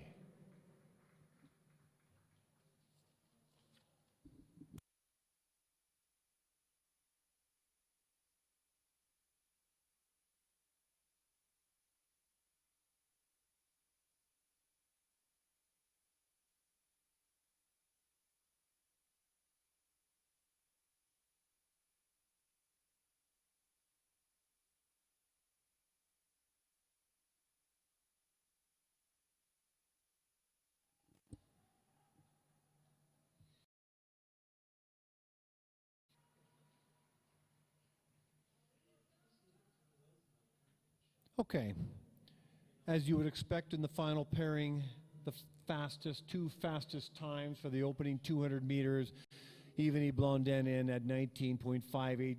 That's the fastest 200 meters of the 12 skaters. Valerie Malte very close behind at 19.76. Two talented skaters that has represented us on the world circuit. And I fully expect to see some possible sub-4 times to challenge Isabel Weideman for the fastest time for the 3,000-meter women's race. And so the lap times to start are just over 30 seconds. So they're quick for both Valerie and Yvonne. So I'm going to throw on some music and talk a little bit over that. Everybody likes ABBA.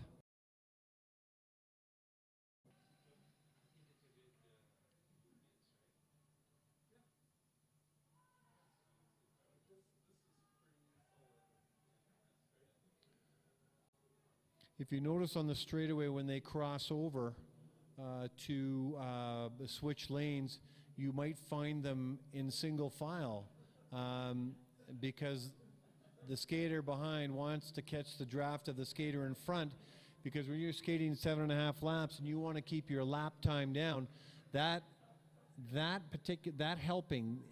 getting rid of that bit of resistance for that 100 meters or so makes a huge difference. And so we've got some tight lap times here. Valerie Malte in at 30.6 and Yvonne Blondin at 31.06. And you can see them up on the board in the northwest corner if you're keeping track. That is an important time measure on races of this length. But speed skaters who are so neck and neck through this race right now. We're 1,800 meters into the race and their lap times are fairly close. Yvonne is actually had a higher lap time moment ago than Malte, but now she's switched that. That means that she's turning it up a little bit as the race goes on. Not an easy thing to do with this many laps. Now we're 2,200 meters in with 2 laps to go. These skaters will be looking to compete for represent our country at the Olympics. So you're seeing Olympic hopefuls right here before your very eyes at the Calgary Oval. Here we are at the Canadian Long Track Championships. And there is the bell lap. Their lap times have moved up. And perhaps they might have turned it up a little too early in the race. We're going to find out. We'll only know once they cross the line with less than 200 meters to go.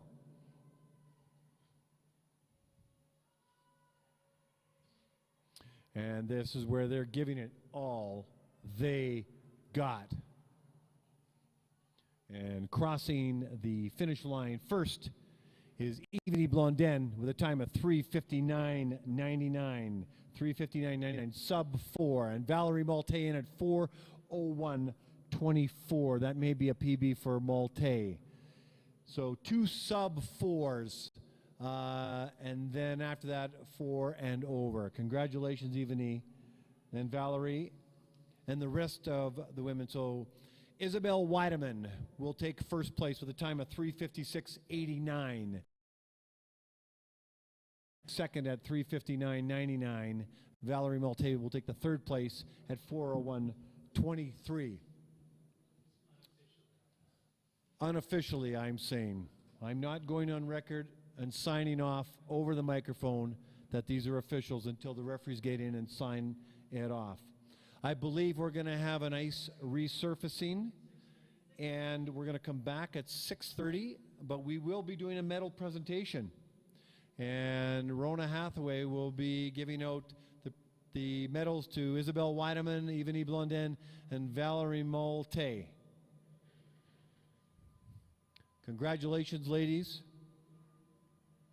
We'll be back up here at 6:30. I'm going to throw some music on.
we're good to do the medal presentation.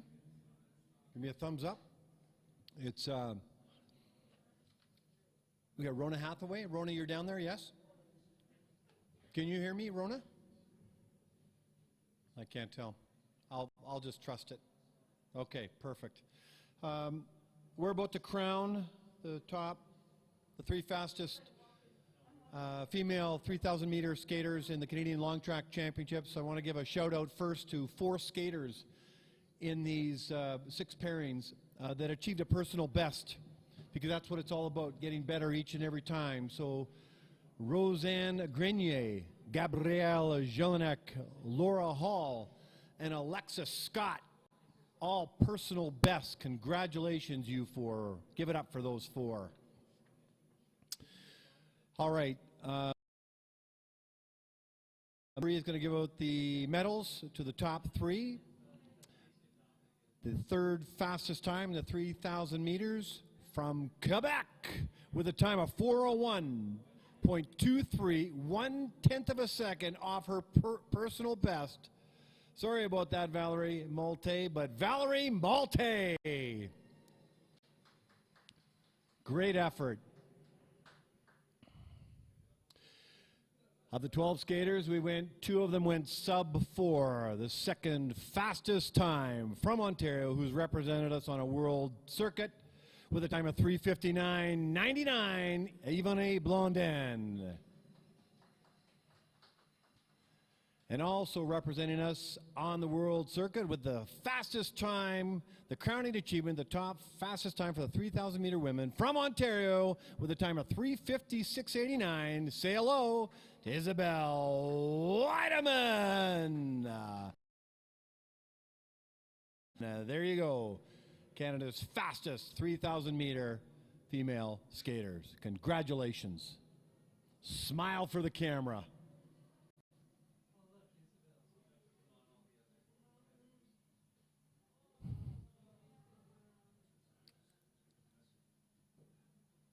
That is cute teamwork. Friends and competitors making each other better all the time. Hang on to the memories. If you can see the lens can see you. A great picture. Isabel, Ivani, and Valerie, congratulations once again. Have a great rest of the meet. It's 6:16, and you know what's next? The men's 5,000 meters, 4 pairings, 8 skaters, some world record holders, some former world record holders, the future of Canada's long distance skaters, all wrapped in to the 4 pairings. You thought the 500 meters was exciting. Watch the next 5,000.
It's 6:27. We're going to start racing at 6:30. 3-minute warning and then a 2-minute warning.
It's 6:28. 2-minute warning. 2-minute warning for the officials, because coming up in momentarily is the 5,000 meter men's race in the Canadian Long Track Championships. There is 4 pairings, which means there are 8 skaters. And this is 12.5 laps around the 400 meter oval, if you're keeping track at home. As soon as I start to see a live feed and the skaters are in position, I will introduce the first pairing.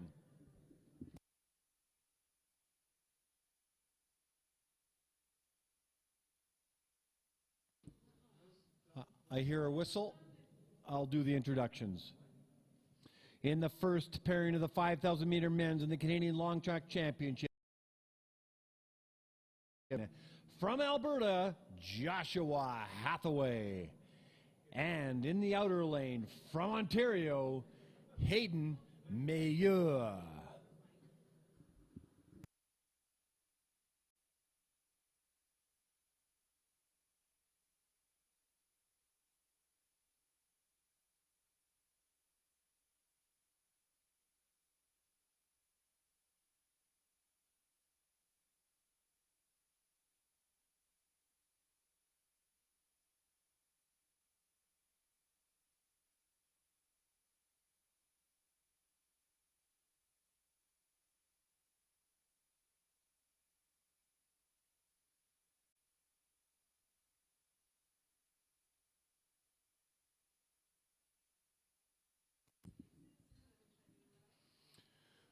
Okay, we're off and running. The first of 4 pairings. We've got Joshua Hathaway representing Alberta and Ontario. Their opening 200 meter time is 20.19 for Hathaway and 19.76 for Mayeux. I'm just checking on speedskatingresults.com as to determine what their PBs are and what we can expect for a time from these 2 skaters. I don't think these skaters they're any stranger to a 5,000 meter distances. But I think we're going to be seeing around 6.5 minutes approximately. Joshua Hathaway at a 6:38 time, a 6:38 personal best in January of 2020. You remember that time period, don't you, when there was no pandemic on the planet Earth? And that's about the last time most of these racers have raced. It's been a long time. So in a lot of cases, these racers are just getting the rust out. And then with Hayden Mayeux, PB of 6:26.01. And that was in March of 2019. And that was right here in Calgary as well. So both their PBs were here in Calgary. Now they're settling in. The thing to watch is their lap time. So their lap time is just under the 31, makes a difference, 30.7 for Maillot and Hathaway at 30.97. Sometimes you'll see it fluctuate. Ideally, you want it to go up but slow. And sometimes you might see it jump up and then come right back down because the skater, in communication with his coach, realizes he's going too slow. He needs to pick up the pace. But what you want to do is make sure you keep the gap and split in time between your first lap and in this case the 12th lap, because it's 12 and a half laps. So we're only 1,800 meters into this race, and their lap times are in the 31 range. So it started below 31. Let's take a look across the line. So we're looking at about a Hathaway for a PB would be a 6:38, and Maillot would be around a 6:26. And let's see how this shapes up. I think it's time to give these gentlemen some music, as well as you in the stands. If you're watching at home, I'm sorry, but we don't have permission to play music, so you just have to hear my voice. So let's get some music on that hopefully the guys like. They can't hear anything, by the way. They can't hear my voice. They won't hear the music. The only thing they hear is the coach's voice. I can talk all I want. There'll be no distraction. They're so into their race. So here's some music for some of the race.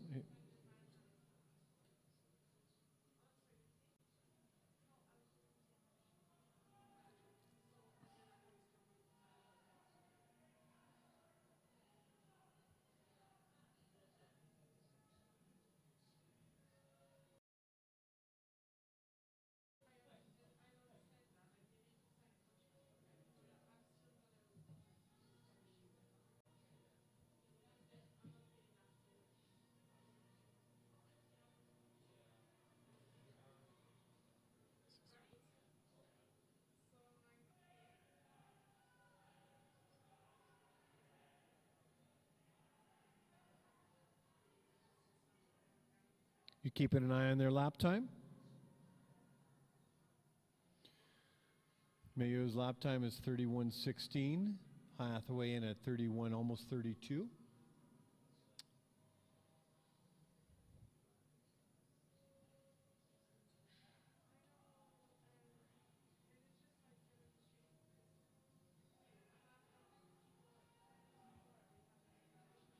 I know it's quiet at home when I'm not speaking because it doesn't get on the feed.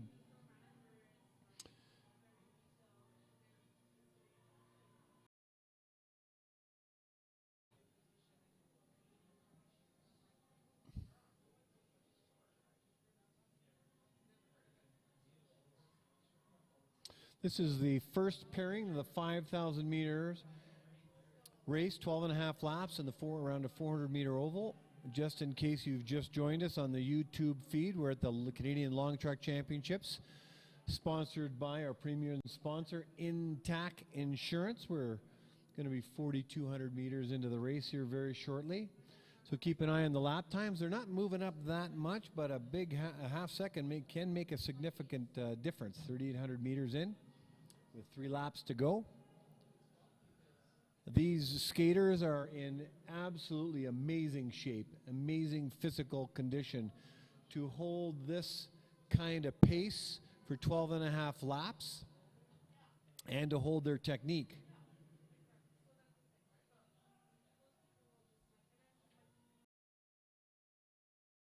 It looks very comfortable out there. Fitness is absolutely necessary.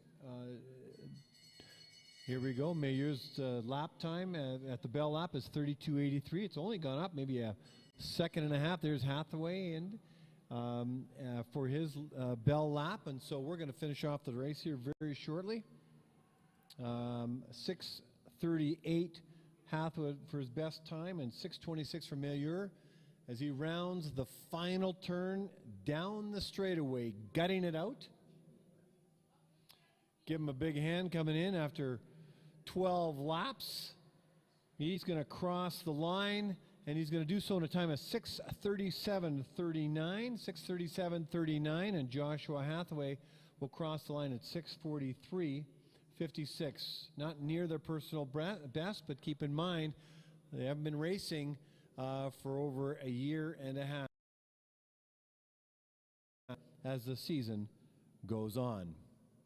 I can see on the screen now the second pairing is up and ready to go, so let me introduce them. In the inside lane from Alberta, Jack Dybert. And in the outer lane from Ontario, Matthew Laxton.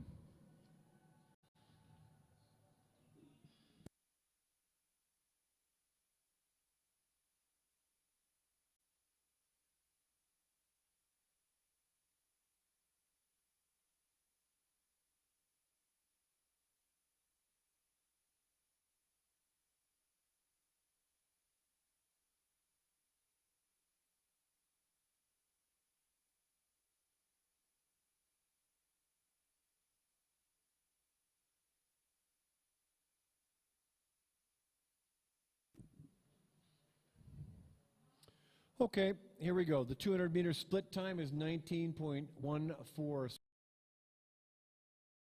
Laxton, 19.14 for Jack Dybert, 1 and 2. And now off they go for the remaining 12 laps. And let's see where their lap time ends up. Obviously, it's going to be over 30, but probably under 31. The key, as you know, is to keep those lap times tight. So where are we? So Dybert at a very fast lap time of 30.05. Laxton at 31.2. Almost a second, more than a second apart. And it may not look too far apart while they skate right now, but with 10 laps to go, that gap will widen dramatically if that particular time gap stays in effect. So let's see what Laxton's going to do here on his time. He's 31.88, and Dybert's in at 31.06. Quicker lap time than Laxton.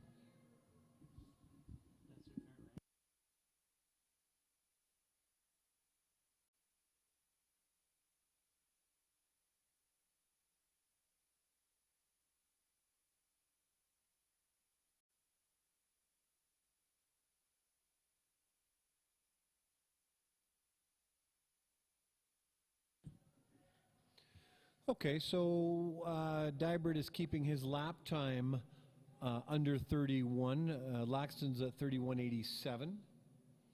So at this point in the race, Dybert's able to keep his lap time about a second under probably Mayer's. So he's ranking first. Laxton is 2.5 seconds off the pace. Dybert turned up the heat on that lap because his lap time went down. He went to 30.43. So he must be thinking about making a move here of some sort, or he and his coach have something going.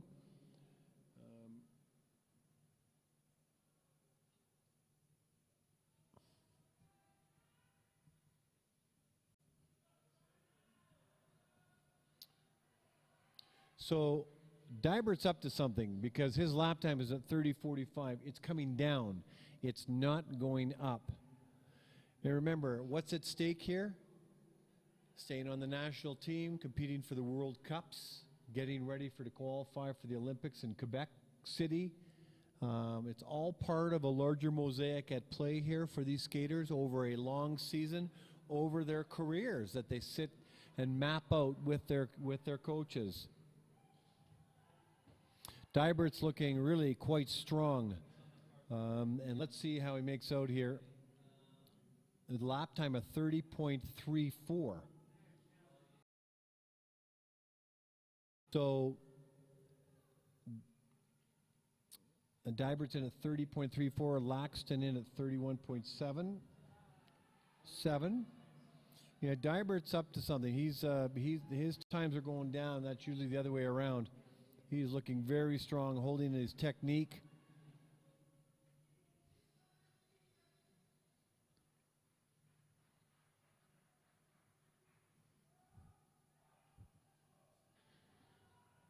I should put on some music for these guys.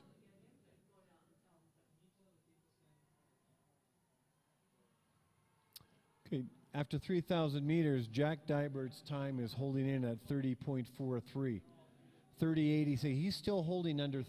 He's still holding under 31 seconds, which is 4 seconds better than the previous skater Hayden Mayer, who set the opening pace.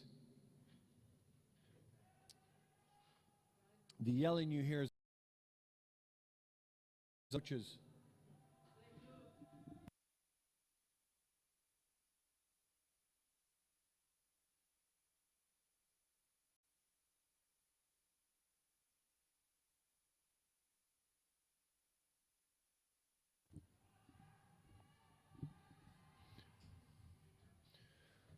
Okay, Dybert's time is in the split of 31.93, so their lap times, his has moved up, but still almost 4 seconds off. Hayden Mayer's. Laxton's about 7 seconds off the pace, but his lap time seems to still be plateauing. And so now we're going to be 2 laps to go here for Dybert.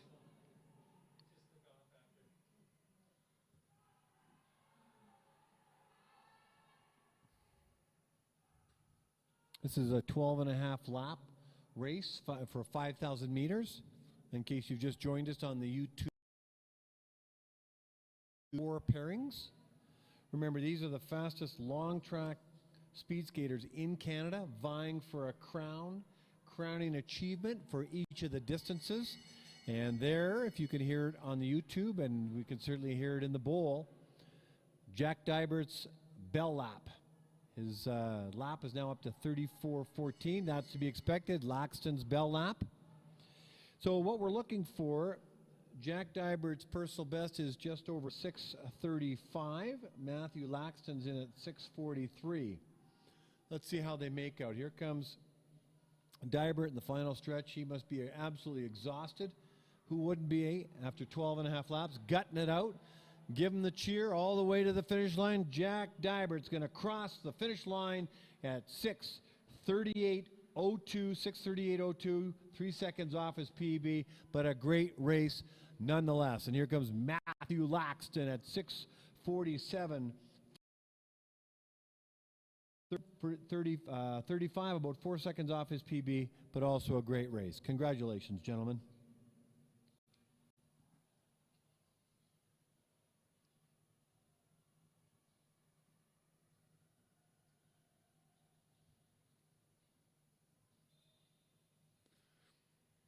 The whistle has sounded. The skaters are heading to the start line. Let me introduce them. In the third and second last pairing of the 5,000 meter in the long track championships in the men's category, in the inside lane, from Alberta, say hello to Caleb Mueller. And in the outer lane, from Ontario, welcome Jordan Belchos.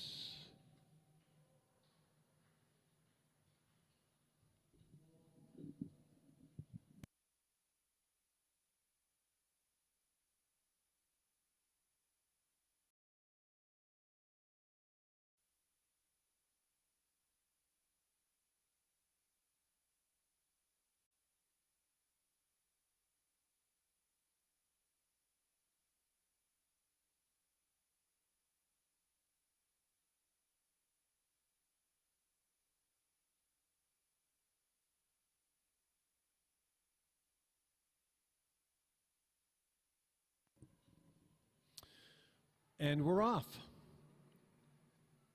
Jordan Belchos opening 200 meters at 19:05. Caleb Mueller in at a time of 19.22. That's the fastest opening 200 meters by Belchos. We're expecting a fast time from him. His personal best is just over 6 minutes and 12 seconds. Caleb Mueller in at 6:24, just over 6 minutes and 24 seconds. Right now they look fairly close. Now we're going to check out their lap times. Now this is the first grouping that's at a lap time under 30. Opening pace is quite strong with 11 laps to go. So you know what I've been talking about. The key is to keep those lap times as low as possible for as long as possible. You don't want to have too quick of a too slow of a lap time and too quick of a lap time. You have to have a strategy going into the race. It's about pacing yourself. One of the things Clara Hughes was good at was doing that, but actually she did it in reverse. She lowered her times the longer the race. She got stronger as the race went on, but that's rare for most athletes. Usually it's standard to get more tired as they go throughout the race, and 12 and a half laps. Just walking my dog around the block gets me tired. I just break it into a sweat watching these guys compete at an elite level. These are amazing athletes. So we're looking at some times here around 6:24-ish by Mueller, and Belcho's coming in around 6:12. That's at least their PB, so I'm going to throw some music on for these guys. I think that's only a cool thing to do for them.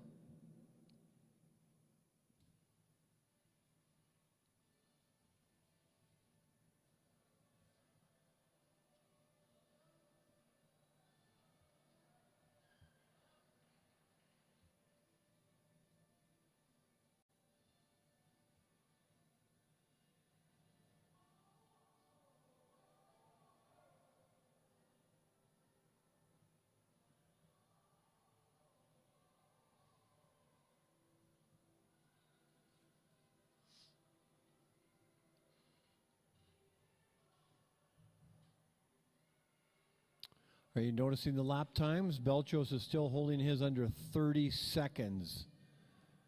Let's see how long he can hold that. He's almost 7 seconds off the pace set by Dybert.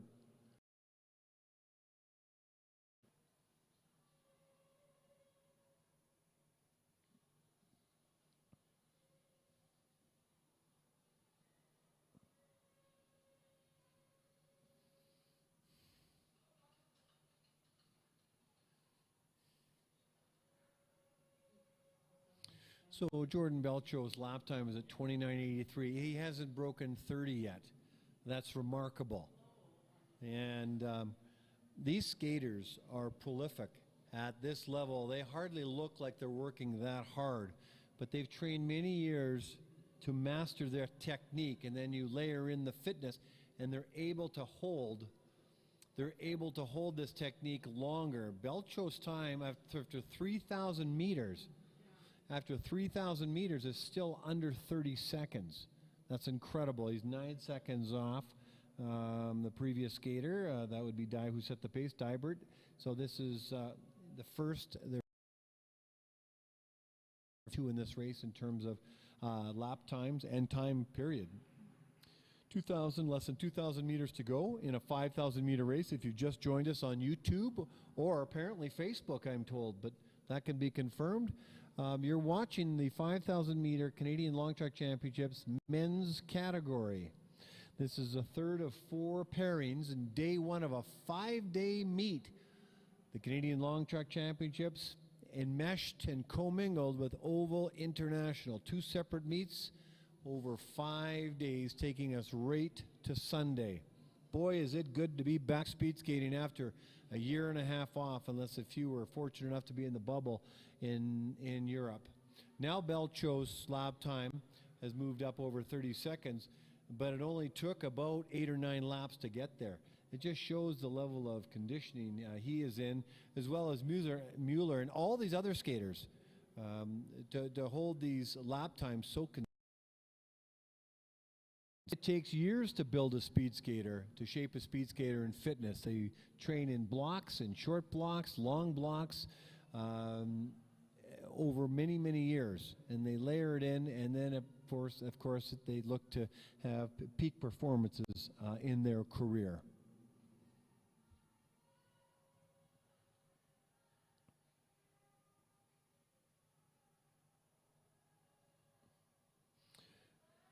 So we should be coming up to a bell lap here, and we are. Here we go.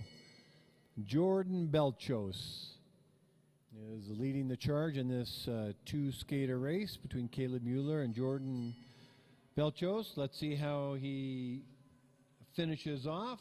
He has a personal best of 6:12.07. Final 2 turns as he heads to the straightaway. Let's give him a big round of enthusiastic Applause while he guts it out. 12 and a half laps, 5. Flying at a time of 6:18.94. 6:18.94 for Jordan Belchos. Bueller guts it out and finishes off his race at a time of 6:29.44. Both off their PBs, but both very good races. Gentlemen, congratulations.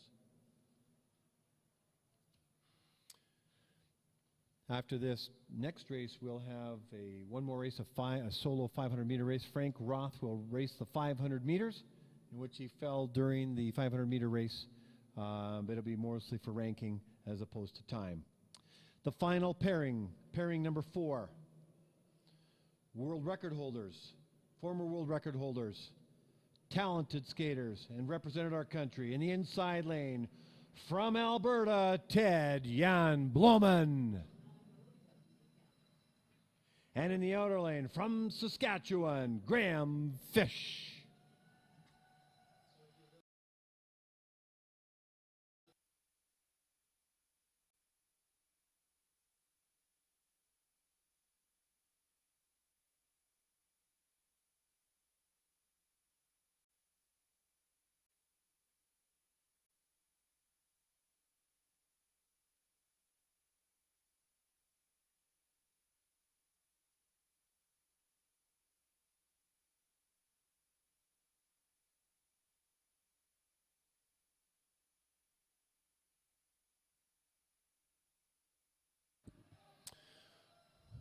You're watching Hall of Famer skaters right now before your very eyes, ladies and gentlemen. Let's look at their opening 200 meters. Ted Jan Bloemen at 18.67 for the fastest 200-meter opener of this small grouping. Graham Fish at 19.37, about a third of the second off the pace, ranking 5th on his opening 200 meters. So this is going to be in lap times under 29 seconds, 28.28 for Ted Jan Bloemen and 28.82. 3 weeks ago, I was out here for the Fall Classic, calling these two gentlemen in the 10,000-meter race. And who would have thought a 10,000-meter race was going to be as exciting as what I called back then? And it was.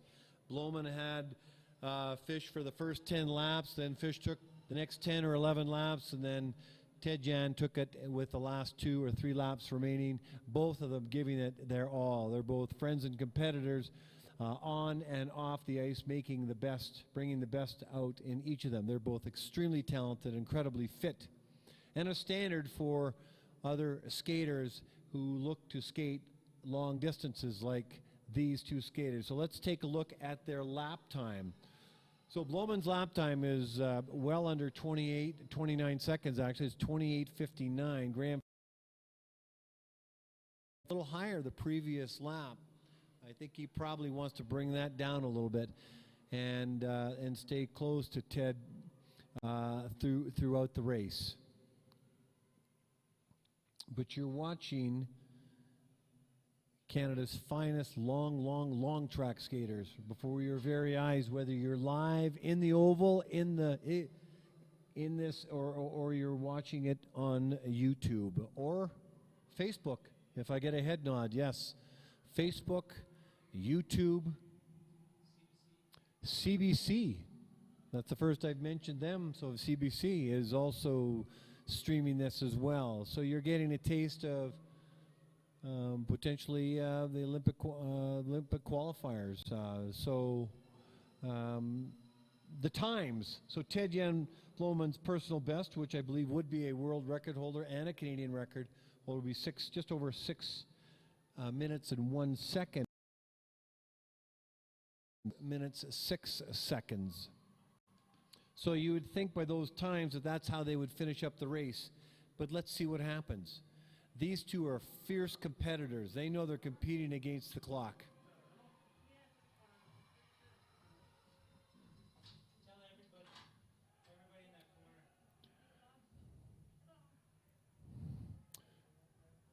So neither skater has broken 30 seconds for a lap time. and they are a good 7-8 laps into this 12.5 lap race. Ted Jan Bloemen is turning up the heat. His time for the lap time is coming down, not going up. Nothing would please Graham more for him to catch Ted, as Ted's an amazing skater, as is Graham. Graham set a world record at a very he has, and how many years ahead of him. He's still not yet in his peak performance state. So we are 3,400 meters into a 5,000 meter race. Ted's looking strong. 8 seconds off the pace set by Jordan Belchos. They're both 1 and 2 in terms of time. Ted Yan time is 29.3. Is it possible that they go around 12.5 laps with 30 or under lap time? This will be very interesting to see.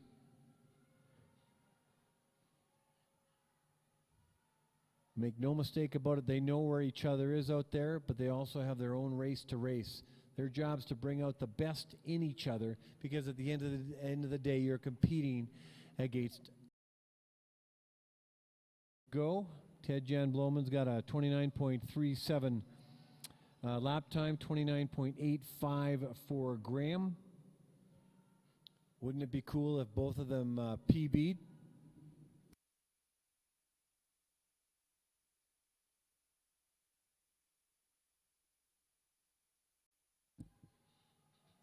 Yeah, the timing deck, everybody up in the timing deck agrees with me as well. Okay, we've got the bell lap for Ted Jan Bloemen. No time has he been under 30 seconds for a lap, and I don't expect that to be the final, I don't expect that to happen for the final lap. I expect him to gut it out as much as possible as he rounds the final turn and heads to the straightaway. And here he comes. Give him a big hand. Coming down the stretch, can he beat 6:01.86? 6:01.86, that's what we're looking for. 6:06.69, 6:06. And Graham Fish, 6:13.31, 6:13.31. Two current and future legends in the sport of long track speed skating. Congratulations, gentlemen. It's great to call a race like this. So how it ranks, Ted Jan Bloemen is going to take the first place, the fastest time at 6:06. Graham Fish is number 2 from Saskatchewan at 6:13, and Jordan Belchos will get the bronze medal, or the third place finish medal, at 6:18. We're going to have a medal presentation here shortly, but first we're going to have a re-race of a 500 meters. Big round of applause for Ted Jan Bloemen and Graham Fish. Congratulations, gentlemen. We're going to have a medal presentation for Ted Jan, Graham, and Jordan. We'll let you know when that is. Moika Stoll. And I think are we setting up for the 500 meters?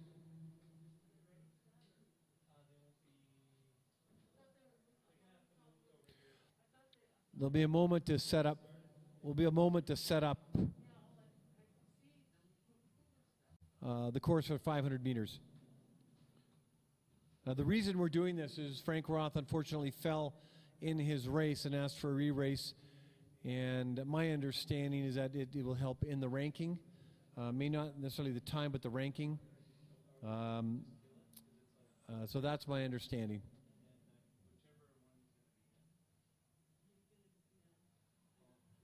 Congratulations, Ted Jan and Graham. I could see you on the screen chatting. Way to go.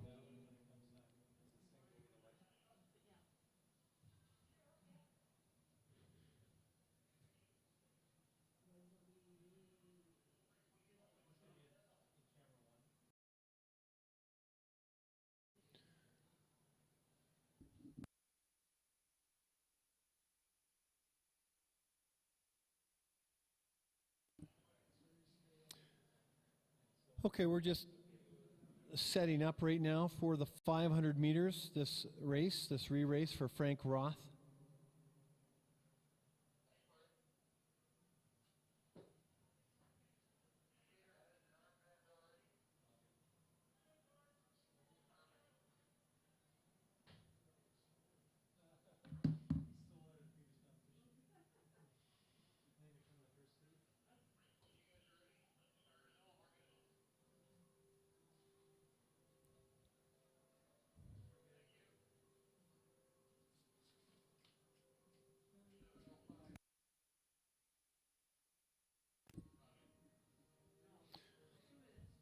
It's 7:02. We're going to race, or 7:03 now. The clock just changed.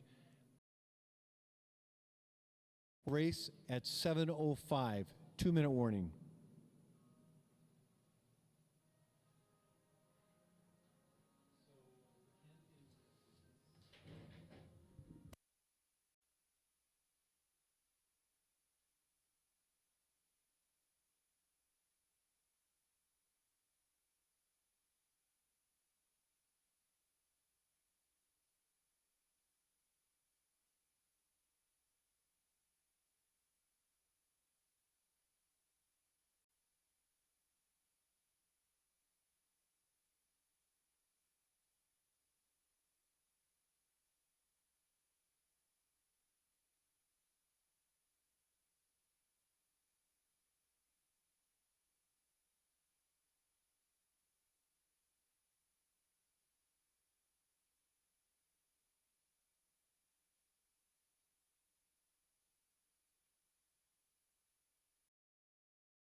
Okay, we are about to start. I'm going to give you an introduction, Frank. So this is a re-skate, and in the inner lane, in this pairing, skating solo, would you please give it up? From Alberta, Frank Roth.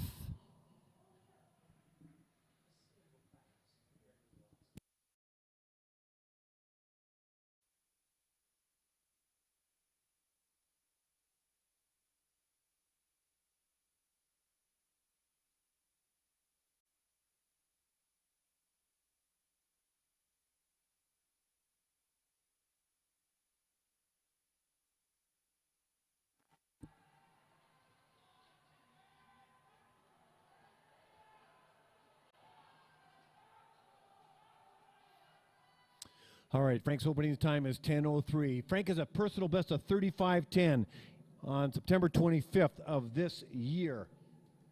Let's bring him home.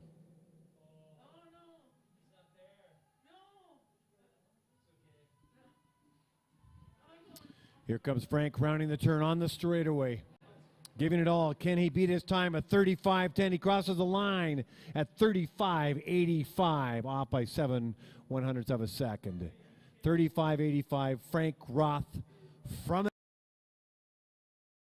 tough to race by yourself, but he did a good time. And ladies and gentlemen, that's a wrap. It's 7:06 at the Calgary Olympic Oval. We do this all again tomorrow at 4 o'clock. It's a light day tomorrow, but we're going to do a medal presentation here. I shouldn't say that. We are going to do a medal presentation before we call it a wrap.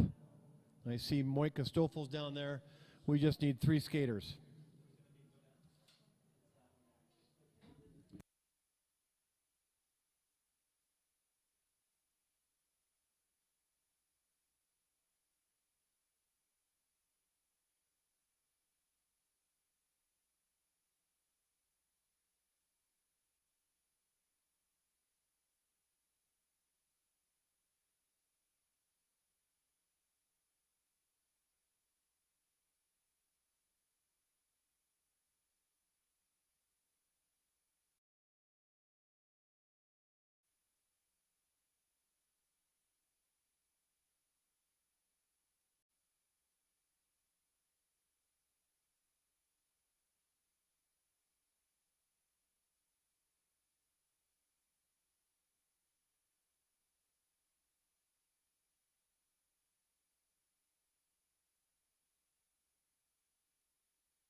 We're just awaiting official times for the 5,000, and when we have that, we can do the medal presentation.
Just waiting for the official results to have them in my hand.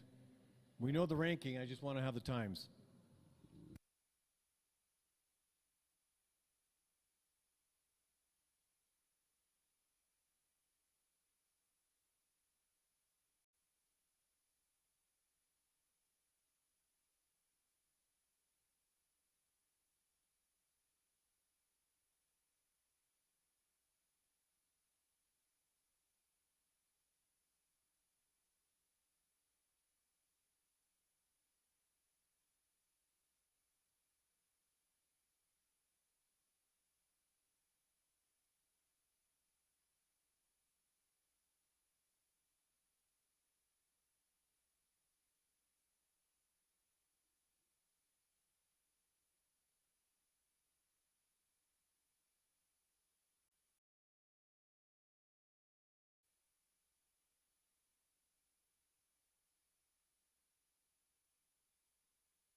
Okay, we're good to go for the medal presentation. So we have, well, one of the results that we're seeking in the Canadian Long Track Championships is to crown the fastest skaters in each of the distances.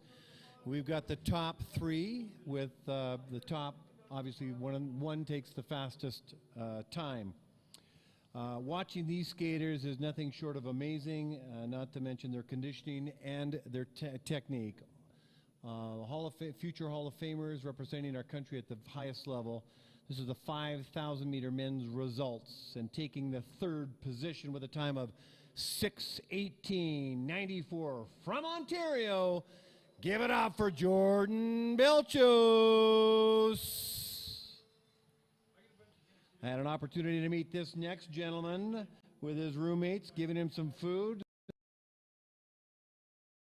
It helps at the long term with a time of 6:13, an affable man from Saskatchewan, Graham Fish. And a tough competitor through and through. Current world record holder, Canadian record holder champion with a time of 6:06 in the 5,000 meter today, the fastest Canadian. Let's give it up for Ted Jan Bloman. Jordan, Graham, Ted Jan, congratulations. Moika Stoffel presenting you with the medals, who's an international referee assigned to the competition. Your competitors and friends, and way to show the way it's done. Congratulations. Now, look good for the camera. Look good for the camera. Straight across the ice. If you can see the lens can see you.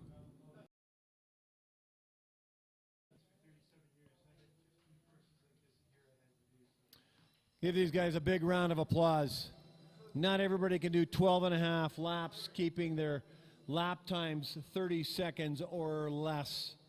Fun to watch. Congratulations. Have the great rest of the meet, you guys. Jordan Belchos, Graham Fish, and Ted Jan Bloman. Now, ladies and gentlemen, that's a wrap. 7:13. Tonight is over. Day one is in the books. See you tomorrow at 4 p.m. or earlier for some more speed skating racing at the 2021 Canadian Long Track Championships.